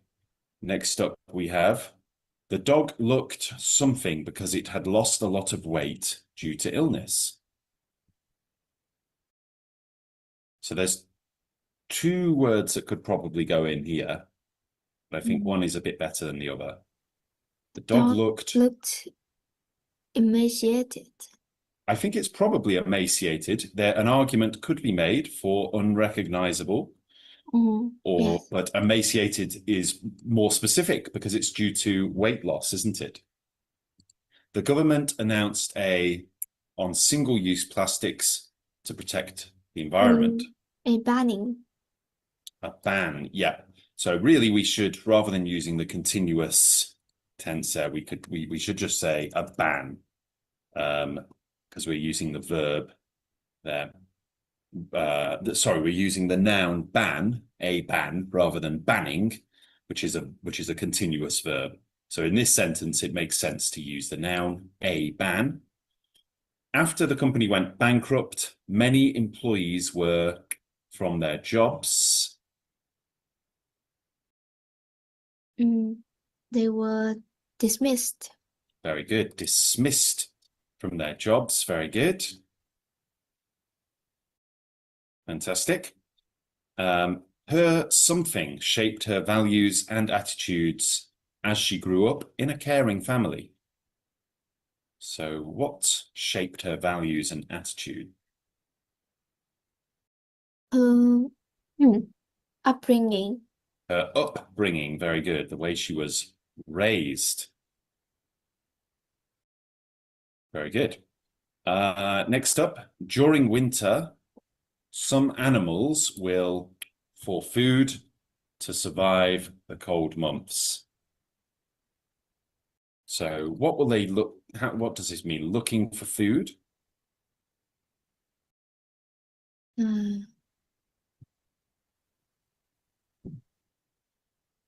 Forage. Forage. Food, yep, very good. Forage. Very good. The gardener made a deep something in the soil to plant new seeds. Deep what in the soil? A deep scrape. A deep scrape, yep. So you scrape away the soil to plant new seeds. Very good. Yep, good work, guys.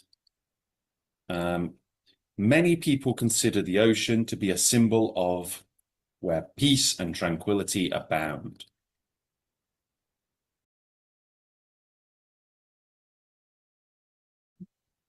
So many people consider the ocean to be a place of something where peace and tranquility abound. Is a paradise. Yes, very good. Yep, good stuff. Well done. Paradise. I'll just get that ready.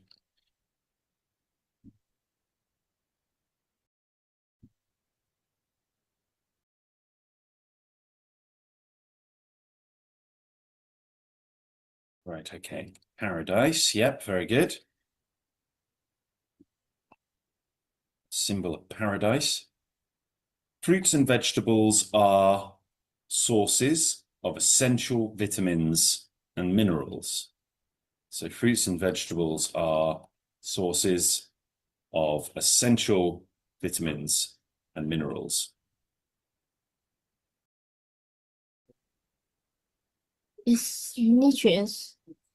Nutritious. Nutritious. Nutritious is right. Yeah, Nutritious. very good. Nutritious. Very good. Okay.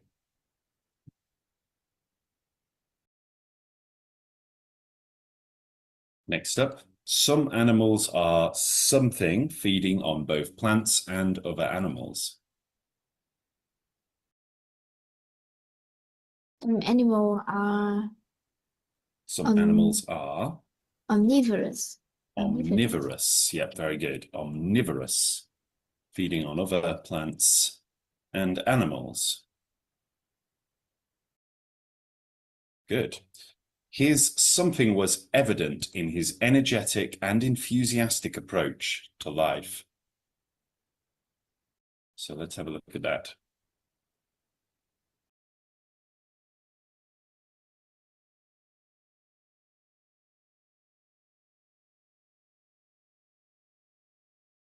His achievement. His what? His achievement is Not achievement. So he's talking about somebody who's very active and energetic. We're his talking about full of life.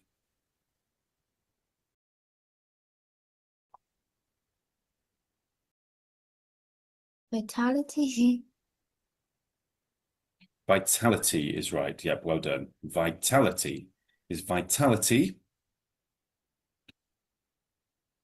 was evident. So it's like it's obvious, it's clear in his energetic and enthusiastic approach to life. Very good. Next one.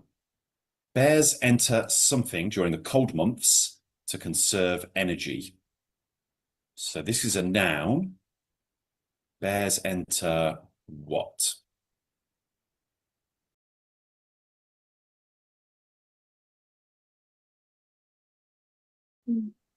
So it's when they sleep for a very long time.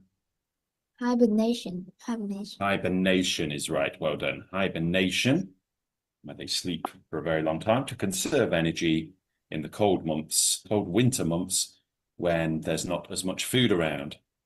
The damaged photo was something and difficult to recognize. It's unrecognizable. Yeah, that, by the way, whilst that grammatically makes sense, it's a terrible sentence because the damaged photo was unrecognizable and difficult to recognize. I mean, it's just saying the same thing twice. So you could just take away that and say the damaged photo was unrecognizable. Yes. Winning the gold medal was a major something for the athlete. Achievement. Achievement, very good. And then the something of a tiger is different from that of a lion. So The that would be species. species, yep. So lions and tigers can actually breed, and they can produce a tigon or a liger. But tigons and ligers cannot themselves breed, so it means that they are different species, even if they can have a baby. Okay.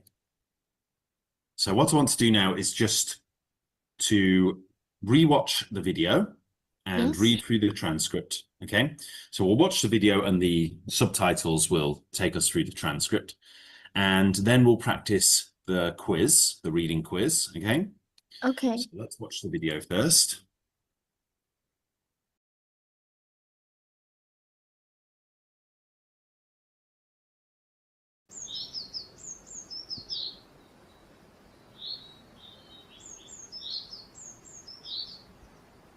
Fluff and Scruff are two European brown bears.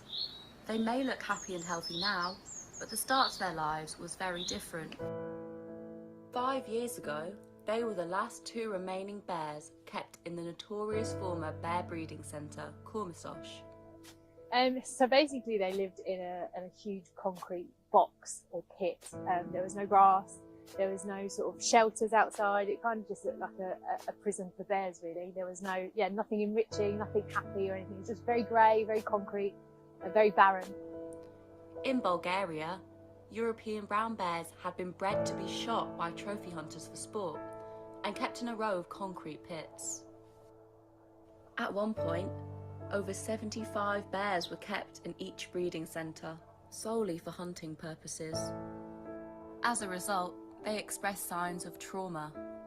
Yeah, so when the bears came in, they didn't behave like how healthy or mentally healthy bears would behave. There was a lot of signs of trauma, so they'd be pacing a lot. They had repetitive behaviour, not necessarily good behaviour, so a lot of pacing, a lot of head twisting, and they used to scrape along the floor, which damaged the underside of their paws. So this is all stress related and trauma related. The law changed in 1993, banning captive bears from being hunted. However, the bears kept at these centres were simply left there, as the staff were dismissed and stopped coming in to look after them. It was up to outsiders to save these bears. Locals would come and feed them twice a day, which is what kept them alive. They were emaciated, I'd say. If you're looking at weights, you're probably looking at 185 kilogram, when now you're looking at his top weight would be around 285 kilograms. They had no skills in their upbringing. Mother teaches them all the skills they acquire. So if they're not taught, they would just not find anything to eat until they used their nose and got themselves into trouble. So they had to be taught to learn how to forage for themselves. Alertis, a bear rescue organisation, contacted the Wildwood Trust and asked if we could give these last two bears a home. We raised the money through fundraisers, and after a 1,500-mile journey through 9 countries, the bears arrived in their new 1.5-acre woodland paradise in Kent. Complete with a plunge pool, waterfall, dens, and up to 50 species of native trees. This couldn't be further from the concrete pits of Cormisosh. There's a lot of grass areas which they use when they first come out of hibernation. They'll be eating grass mostly, so we've sown that with woodland species of grass that do well in the shaded areas.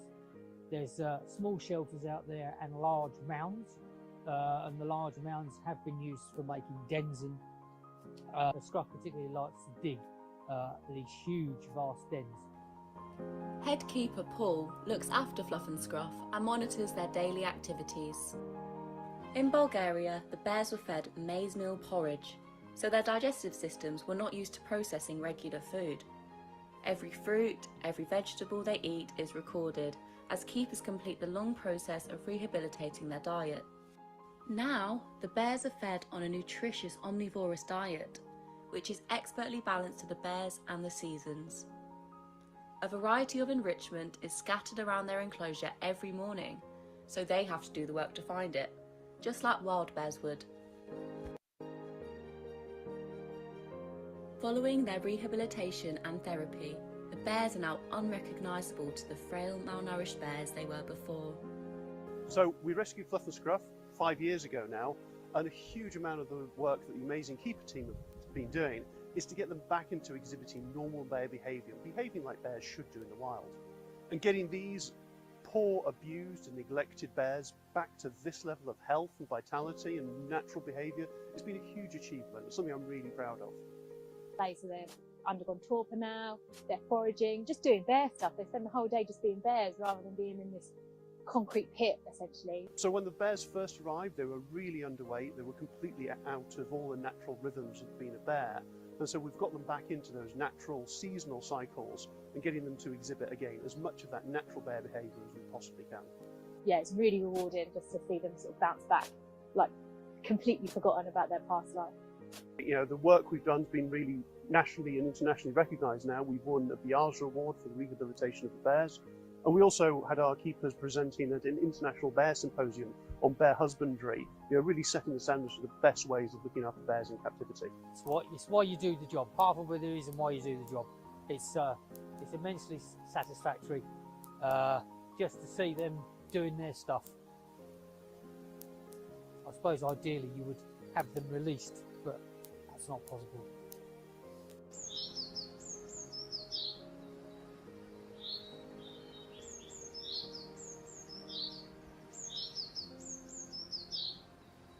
Okay, so little refresher on the video there. Hope we can use that to understand the vocabulary a little bit in context a little bit more. So, Yes. yeah, so what I want to do is what I like to do here is just duplicate the tab so that we have the transcript ready, and we can also do the reading quiz, okay? Just makes it easier to flick between the two when you're on the Stacks English Master Course. So I'll just wait for that to load, and you can read through if you like.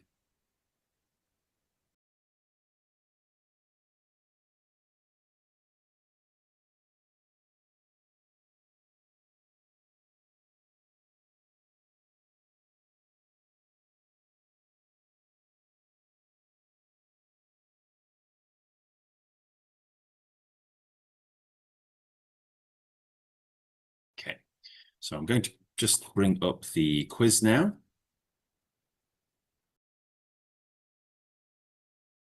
Retry this. So it's only 7 questions, so relatively easy. What are the names of the bears shown in the video? Is it Fluff and Scruff, Fluffy and Scruffy, Doofy and Floofy, or Ben and Jerry? It's A, Fluff and Scruff. It's Fluff and Scruff. Well done. Yep. Good job. Where were the bears being bred for the purposes of hunting? So it Kent, Sophia, Cormazosh, or Beartown? So let's have a look. It's okay. It's all right. We'll have a look. So obviously, when we talk about places, we're using proper nouns, and proper nouns cannot change. You can't give any other name to a proper noun because it's a name of a place or a place or a person's name or something like that. So we have to look for one of those 4 proper nouns: Kent, Sophia, Cormazosh, or Beartown, and have a look and see which one is prevalent, which one is there, and whether it fits in. It's Cormazosh, isn't it? Yeah, very good. 5 years ago, they were the last 2 remaining bears kept in the notorious former bear breeding centre in Cormazosh. So yeah, Cormazosh. Very good. Okay. What constitutes rehabilitation of these bears? Is it acknowledging past experiences, accepting the present, environmental changes, and learning to forage? Is it acknowledging past experiences, meal changes, temperature changes, and learning to forage? Is it mental and behavioral changes, nutritional changes, temperature changes, and learning to walk? Or is it mental and behavioral changes, nutritional changes, environmental changes, and learning to forage?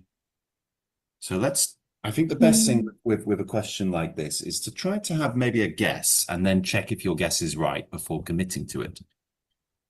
Okay, I think is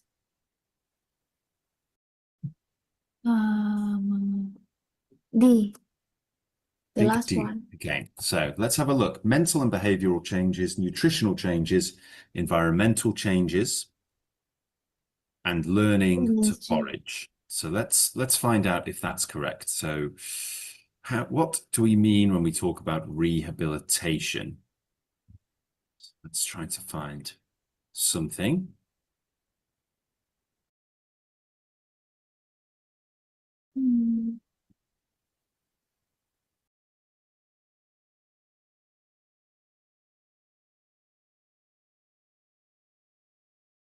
So what we can do when we're looking for this is looking for words like the same as or similar to the ones that we've talked about, that we just read about, or finding a word related to the question, like rehabilitation. So we can see rehabilitation popping up here. Oh, yes. Yeah.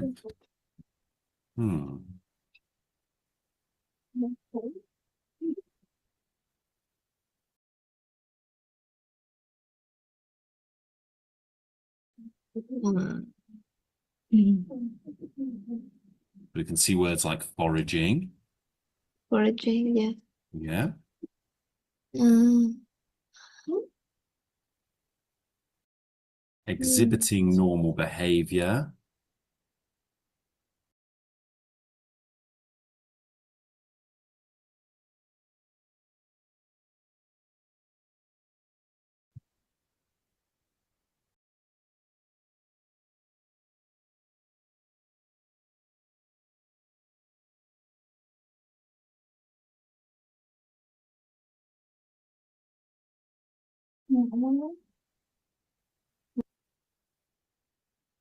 Okay, we've got some information here.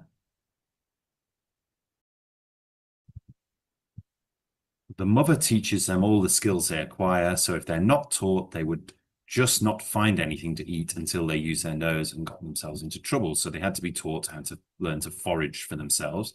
So it looks like foraging is definitely a big part of it, isn't it? Yes. Yep.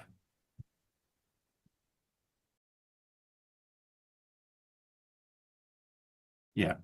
So let's have a look. So do we want to go with our number 4, mental and behavioral changes, nutritional changes, environmental changes, and learning to forage? Do you want to go with that, or would you like to change your answer?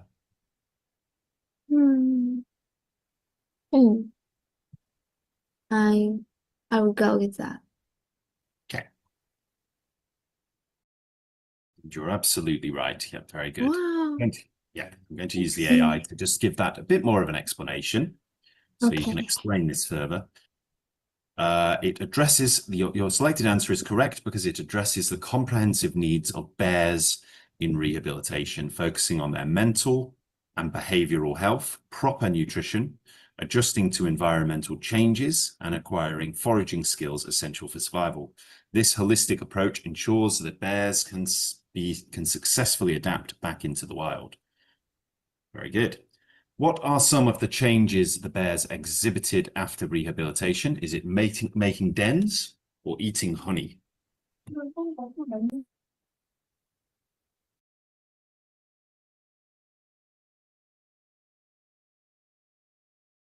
What are some of the changes that they exhibited? So how did the bears change? What did they do after they've been taken away from the concrete pits and given space to roam around? Excuse me, what is making dens mean?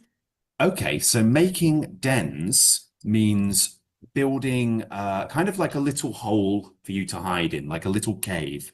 So we can see here it says, just down here, when that person was quoted, it says, a lot of grass areas, which they use when they first come out of hibernation, they'll be eating grass mostly. So we've sown that with a woodland species of grass that do well in the shaded areas. There's small shelters out there and large mounds. And the large mounds have been used for making dens in them. Scruff particularly likes to dig these huge, vast dens. So a mound is like a big pile of something, a big pile of mud, a big pile of stones or something like that. In this case, we're talking about a big mound of soil with grass over it. And Scruff the bear digs into that, makes a little comfortable little nest, kind of like a nest for a bear. So that's what making dens is. And Okay, so clearly that's the one, yeah. Yeah. And also honey, I mean, bears do eat honey, but honey is not mentioned here at all. So it's never mentioned. There's no other word for honey than honey. So again, it's a noun. That nouns don't tend to change their names very often. So we are not looking at anything to do with honey. What are some of the other changes the bears exhibited after rehabilitation? Speaking English, playing, of course. That one's a very obvious answer because bears can't speak English, not outside of the world of fiction. And what are some of the other changes the bears exhibited after rehabilitation? Foraging. Foraging, yep. So foraging, looking for things. There's no mention of them fighting. What are some of the changes the bears exhibited after rehabilitation? Normal bear behavior or twisting their head? Normal bear behavior. Exactly right, yeah, because it does mention about twisting heads, but it says it very early on, and it says that it was a symptom of them being basically extremely unhealthy. And you can see this, yeah. And you can see it right there, can't you? So when the bears came in and they didn't behave like how mentally healthy bears would behave, there were a lot of signs of trauma. They'd be pacing a lot and they had repetitive behavior and not necessarily good behavior. So a lot of pacing, a lot of head twisting, and they used to scrape along the floor, which damaged the underside of their claws. So this is kind of the way that they would behave if they're under stress. All right, very good, very good, very good. All right, so fantastic work on that. Yep, well done, well done. What we're going to do in the next lesson, which will be tomorrow at the same time, is we're going to practice some conversation, okay? Now, this is actually about zoos. So what I would recommend is have a little look at the written conversation practice module. Now, you can open this up and it's a conversation AI. And you can actually talk to it and have a conversation about some of these questions, some of these things, and see if you can learn some things about the overall question, which is, are zoos a good thing for animals? So you can ask it questions, converse with it, learn a little bit, practice some written conversation, maybe learn, have a think about what your answer to each of these questions might be. So we've got some questions like, how do zoos help with conservation? Are animals happier living in zoos? Is it ethical to keep animals in captivity for our entertainment? Do zoos inspire people to protect and nurture animals? What were the precursors to zoos? Do breeding programs in zoos work? Are animals from zoos ever released into the wild? And do animals in zoos live longer? So we'll practice in the next lesson tomorrow. We'll review the vocabulary quickly, and then we'll practice some of these topics, okay, some of these questions, and we'll do some speaking. We'll talk about, rehabilitating animals and the roles that zoos may have to play, whether they're ethical or unethical. Now, just before we finish, for anybody who's watching on the live stream, who's interested, who's watching this as it's been recorded, these lessons are pay what you can afford. So that means you can pay as much or as little as you like for this lesson. any money that is donated, any money that I receive is used to help poor families in Hanoi. So if you're in Vietnam, you can use the QR code or the details on screen now to make a donation. Any donation will help, and all of your donations are appreciated. If you're outside of Vietnam and you'd like to help out some people who are struggling in Vietnam, people who are under the poverty line, you can send a donation via PayPal using ax.english.tutoring@gmail.com, and I will use that equivalent money to help poor families in Vietnam. The things that we spend the money on include things like food, emergency supplies, rent, medical bills, and this is all done through my charitable campaign, which is called Help Hanoi's Homeless, which you can find on Facebook. So any donation that you can give would be greatly appreciated.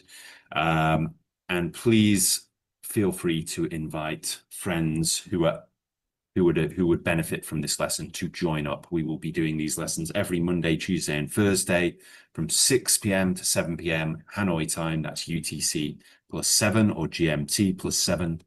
Thank you very much for your support. Before we finish, is there anything I can go over with you guys at all? Anything I can help you with? Anyone on the live stream, if you have any questions, please feel free to ask away. Or Bao Ni, if you have any questions at all. No, I don't. Okay, all right, no problem. Well, I'll see you in the next class then. Same time again. Enjoy the rest of your evening. Bye-bye for Okay. now, okay? Bye-bye. Thank you, Bye-bye. and see you again. Thank you. You take care. Bye now.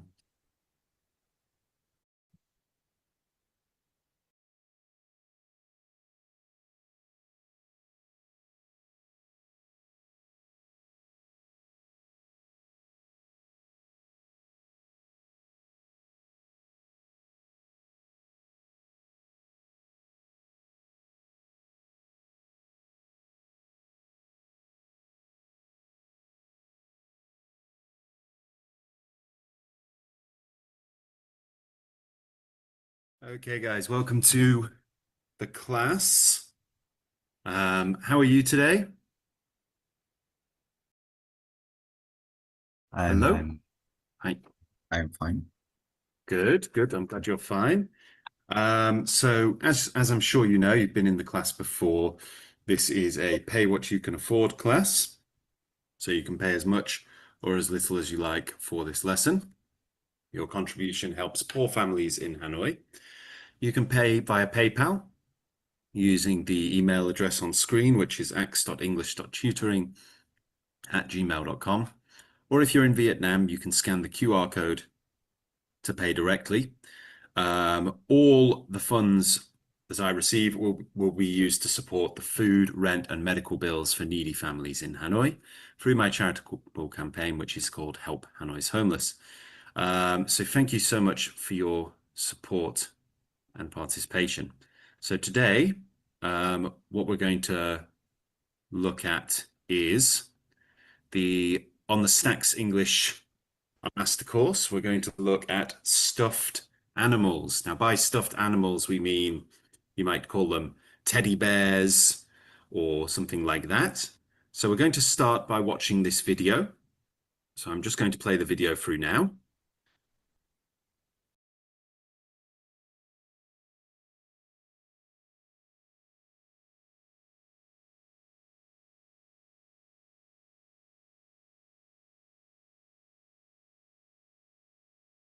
Good morning, Hick. It's Tuesday. So important inventions are almost always created not by individuals, but by broad collaborations involving lots of people building knowledge and systems. Like Thomas Edison did not invent the light bulb, and it's common these days to hear, well, actually, someone else invented the light bulb. But no, the solution to wrongly worshipping individuals is not to change which individuals you worship. The truth is, no one invented the light bulb. It was invented over many decades of collaboration and competition among many people, and that is almost always what drives human change. But the work individuals do still matters, as do the choices they make, and to explore how both systems and individuals can matter at the same time, I would like to introduce you to this lady, Margaret Steiff, who invented the stuffed animal. sort of. Margaret Steiff was born in 1847 in a small town in southern Germany, and before she was 2 years old, she contracted polio, which paralyzed her legs and also caused profound weakness in her right arm. Margaret and her two sisters went to school until they were teenagers, which was quite uncommon for their time, and then they enrolled in sewing school, which was somewhat less uncommon. Due to her limited use of her right hand, Margaret really struggled with sewing. She would later write that her two sisters were so capable and talented, where I seemed to make every mistake that was possible to make.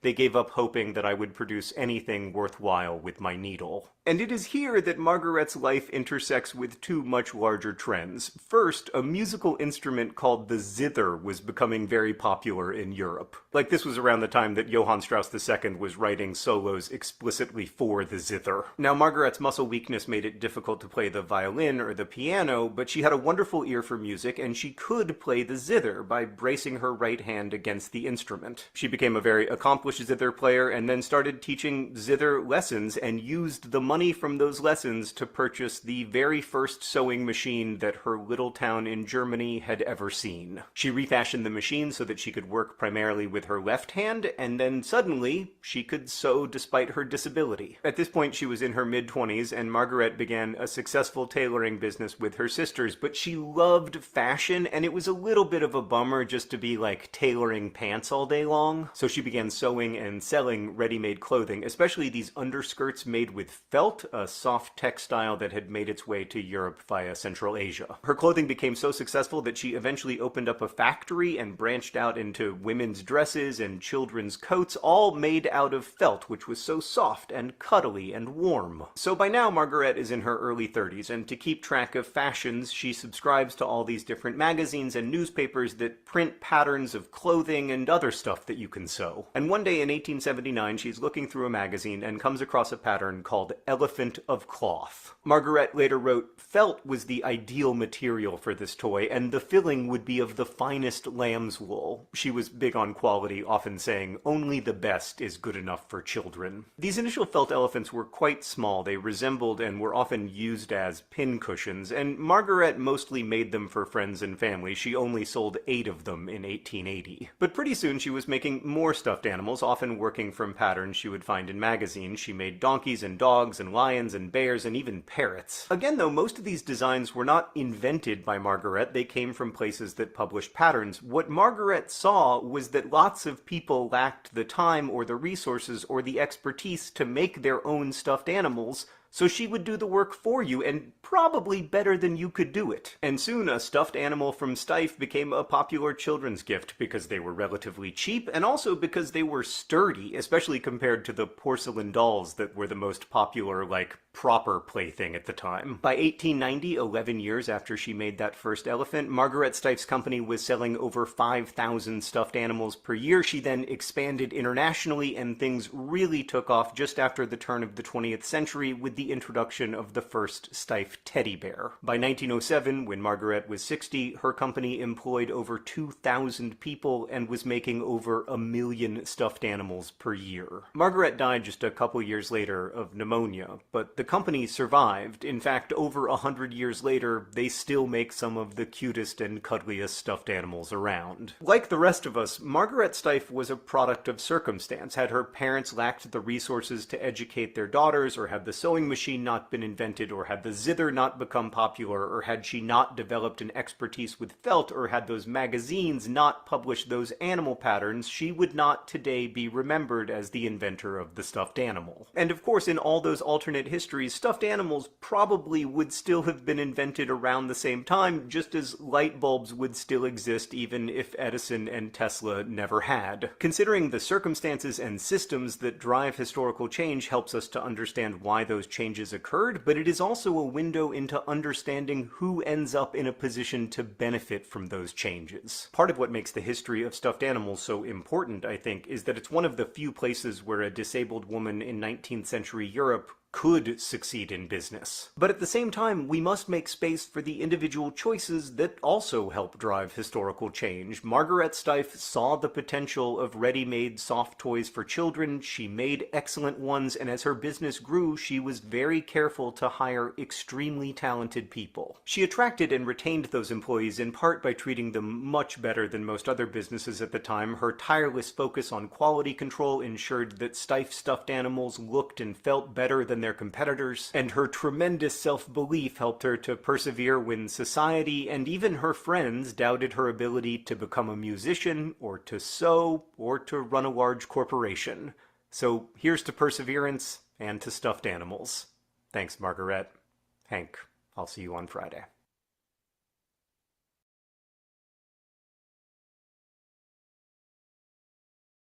Okay, so quite an interesting video there about the invention of stuffed animals. Now we can read through the transcript here, of course, and we'll see certain words in there like worship or worshipping, collaboration, competition, paralyzed, polio, enrolled, sewing, talented, and many other words as well. And we're going to just have a look and see what these words mean. So what you can do here is read through, and then on the next page we have the vocabulary bank, which shows us the meaning of each of these words. Now, instead of going through these one by one, what I'd like to do is to play a couple of games. So we're going to start off with just a simple, just simply flashcards, okay? So let's see what you know already. I'm going to just get the vocabulary bank ready for you and put that in the chat box so that you can check these words, or you can copy them down if you want to use them later on, or if you want to make a note of them somewhere, because they are very useful words. So let me just pop those in the chat box for you.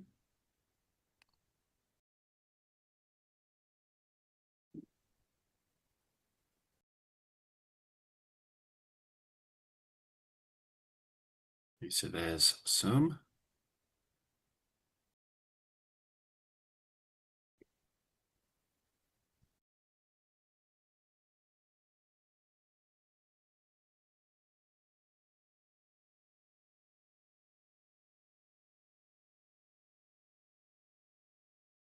That would be ready.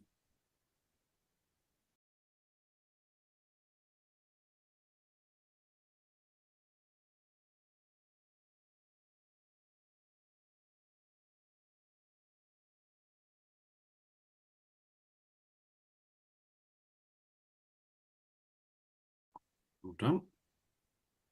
Sorry, I can only do 1,000 words at a time in the chat box, so I have to break the information up.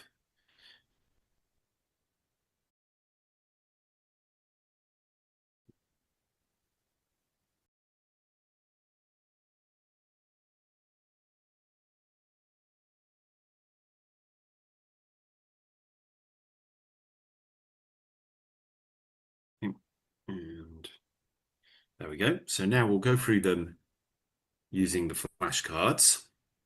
So what do we mean by worthwhile? What does worthwhile mean?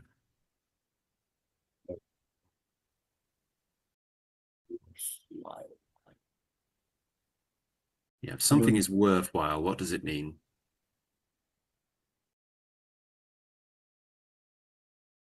It is like it is worth of investing time and money. Yes, that's right. Yeah, so it's worth your resources, worth your time or energy, or worth your money. So is it worthwhile? We've got some example sentences. Traveling abroad was a worthwhile experience for him, despite the difficulties he encountered. The book is challenging to read, but I think you'll find the effort worthwhile. Very good. Let's try this next one. So the next word is worship. So what do we mean by worship? It is like to adore or to bias somebody. Yeah. Like Worship. you adore. Yeah, or- to have reverent devotion, honor, and love shown to a deity or an object considered sacred. The nuns devoted their lives to the worship of God. So yeah, absolutely. What do we mean by trend? What is a trend? It is like a pattern that people Yeah, like to follow in a particular period of time. that's exactly right. Yeah, so a general course, direction, or tendency. So the trend towards obesity continues in many countries. Studies show that standards of living are on a downward trend, and a trend toward living together before marriage began some decades ago. All right, very good. Next we have, talent. What is talent? It is Talent. like a given ability of to learning or doing something. That's that right, yep. you So have kind of a found. natural ability, a natural aptitude for something. So something that you tend to just be quite good at, and get better at with practice, but you tend to be good at anyway. So even as a young child, she showed a strong talent for singing. What about struggle? So struggle can be a verb or a noun. Struggle. It's like you have to face a challenge that are hard to. It is like the It's second hard to. is the condition of you running through the challenge. Yep, that's right. Yep. So the definition here isn't great, the act or instance of struggling, but something that is a challenge is a struggle.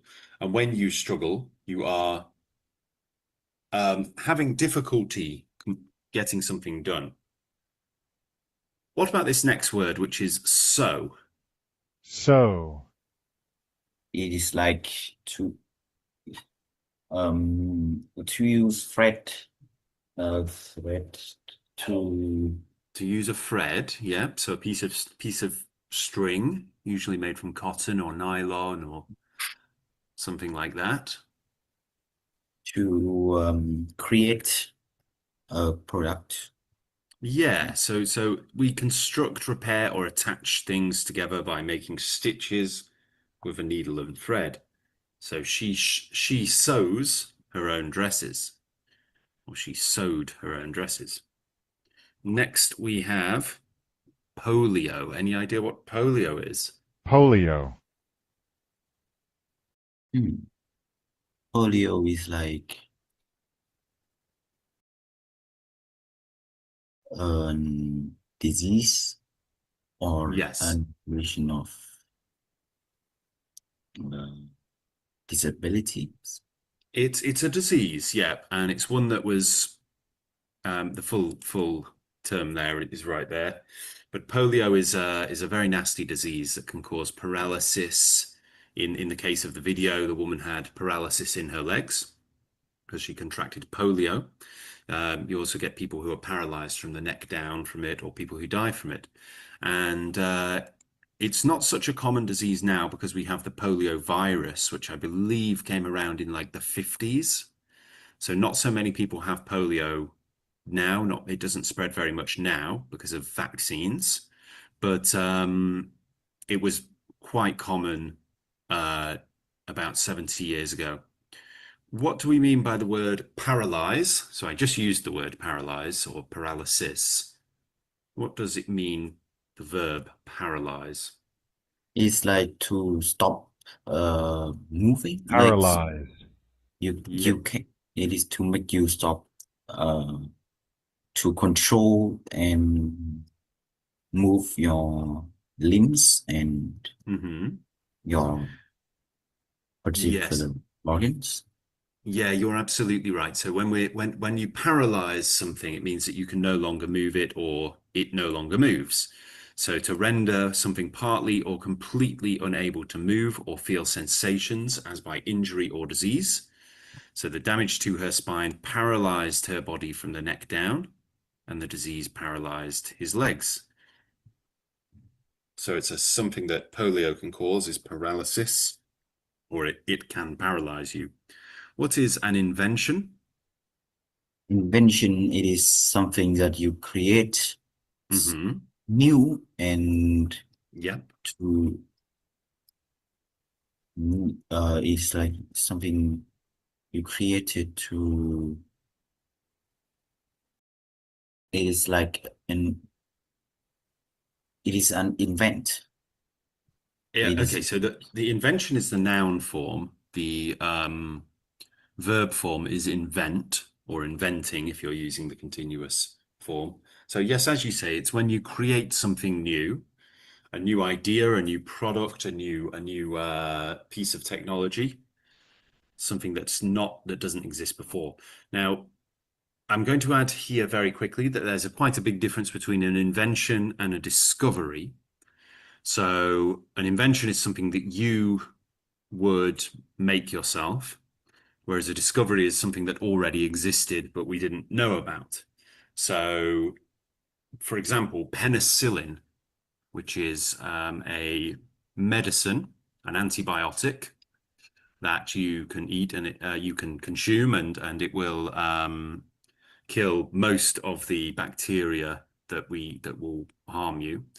Penicillin was discovered, so it's always existed, but it was discovered by a scientist, and Alexander Fleming, I believe, and then but to make it into the medicine form, to make it into the pill form, that was an invention. So the pill was invented, but the medicine itself was discovered. So it wasn't something that was synthesized in a lab. It was made into a consumable form in a laboratory, but the substance itself always existed. Next, we have intersect. What does it mean to intersect? When things intersect like this. Intersect is like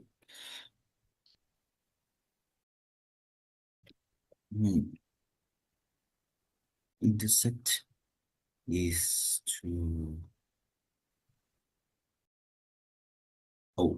it is like to joint in at a point, like to meet. Yeah. So when two things join together like this or cross over, they intersect. So this road intersects the state highway. So it's to cut across or pass through, I should say. Okay, and then we've got explicit. So this has several meanings, but that we may derive from it. But explicit, what does it mean? We've got ex in there, which is Latin for outside. Explicit.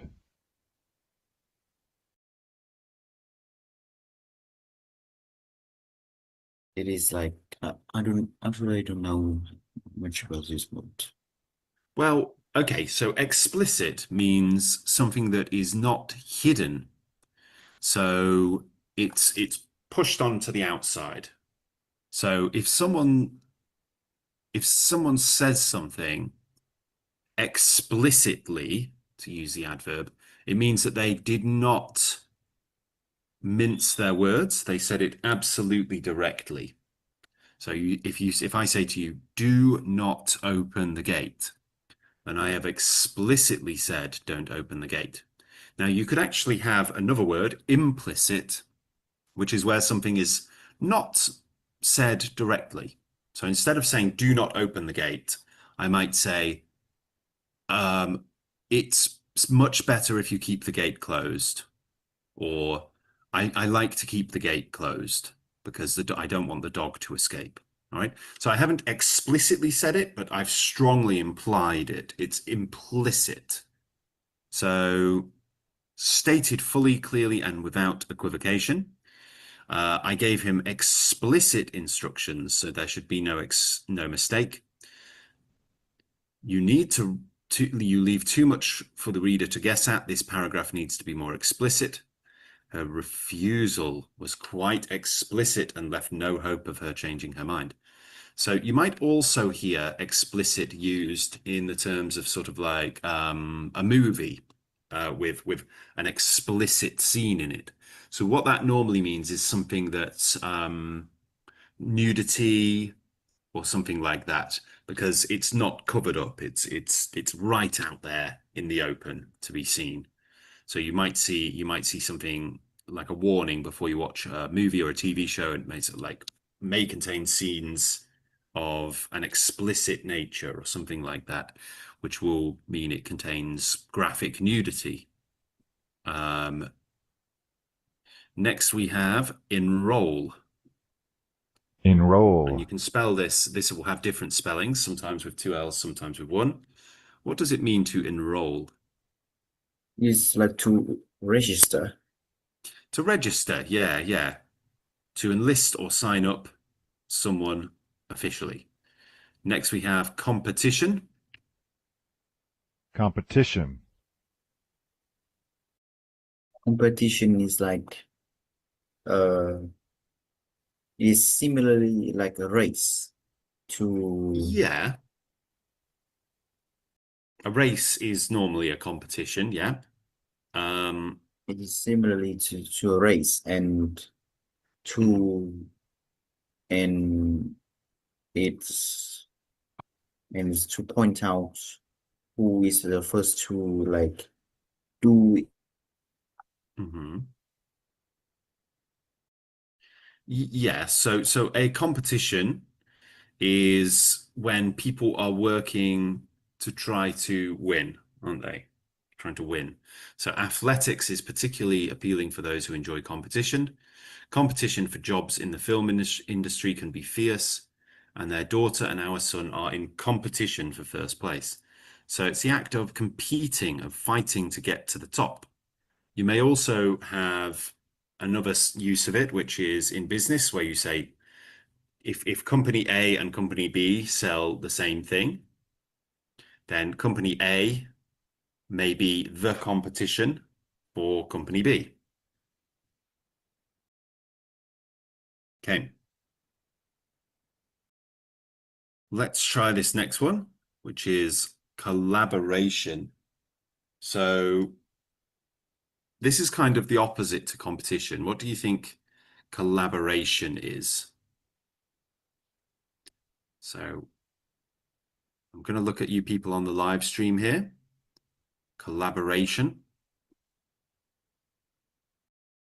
So collaborate. Yep. Okay. So collaboration is when people work together to get something done, to achieve something. That's collaboration. We work together. So let's turn the definition around there. So a cooperative effort by which people or organizations work together to accomplish a common goal or mission. So the collaboration between the schools and the public library has increased the students' use of the library.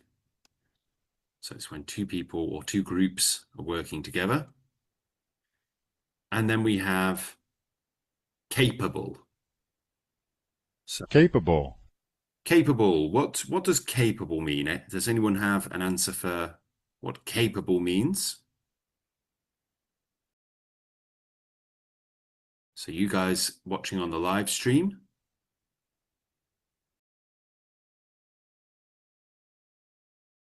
So capable, yep, means able to do something. We can see the word able in there. So having the ability to perform as required, competent. She is a highly capable teacher who accomplishes a great deal with her students. So that's what we mean by capable. All right. Okay, so what we're going to look at next is the game Guess What, which is where we will be looking at different clues to see what the word should be.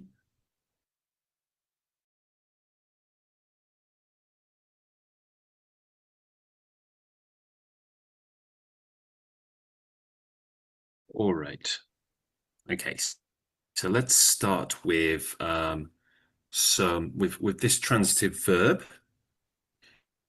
So it's a transitive verb meaning to sort of slow something down, to stop it entirely, really. It is paralyzed. To paralyze something, yep. So when something is paralyzed, it's stopped entirely. Yep, very good. So we can see here this gentleman here, his legs are paralyzed, so he's unable to walk. Next, we have a transitive verb, and the related word is induct, which might not be entirely clear. Any idea what the word might be? Induct. Say that again, sorry. Enroll, yep. So when we enroll someone into something, yep, very good. To register them, to enlist them, to sign them up. Next, we have a noun. He contracted something as a child. So this is a description of a disease that we now have a vaccine for.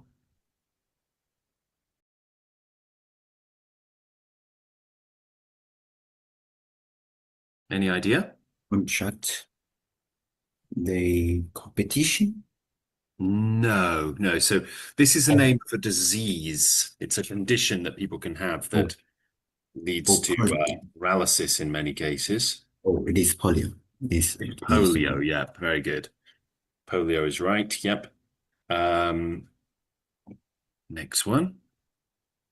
A cooperative effort by which people or organizations work together to accomplish a common project or mission. Any idea what that could be? Collaboration. You're absolutely right. It's a noun, collaboration. Very good. The next is a noun, a something towards living together before marriage began some decades ago. So this is describing something, a trend. Yep, very good. Describing a trend.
general cause, direction, or tendency. Good stuff, well done.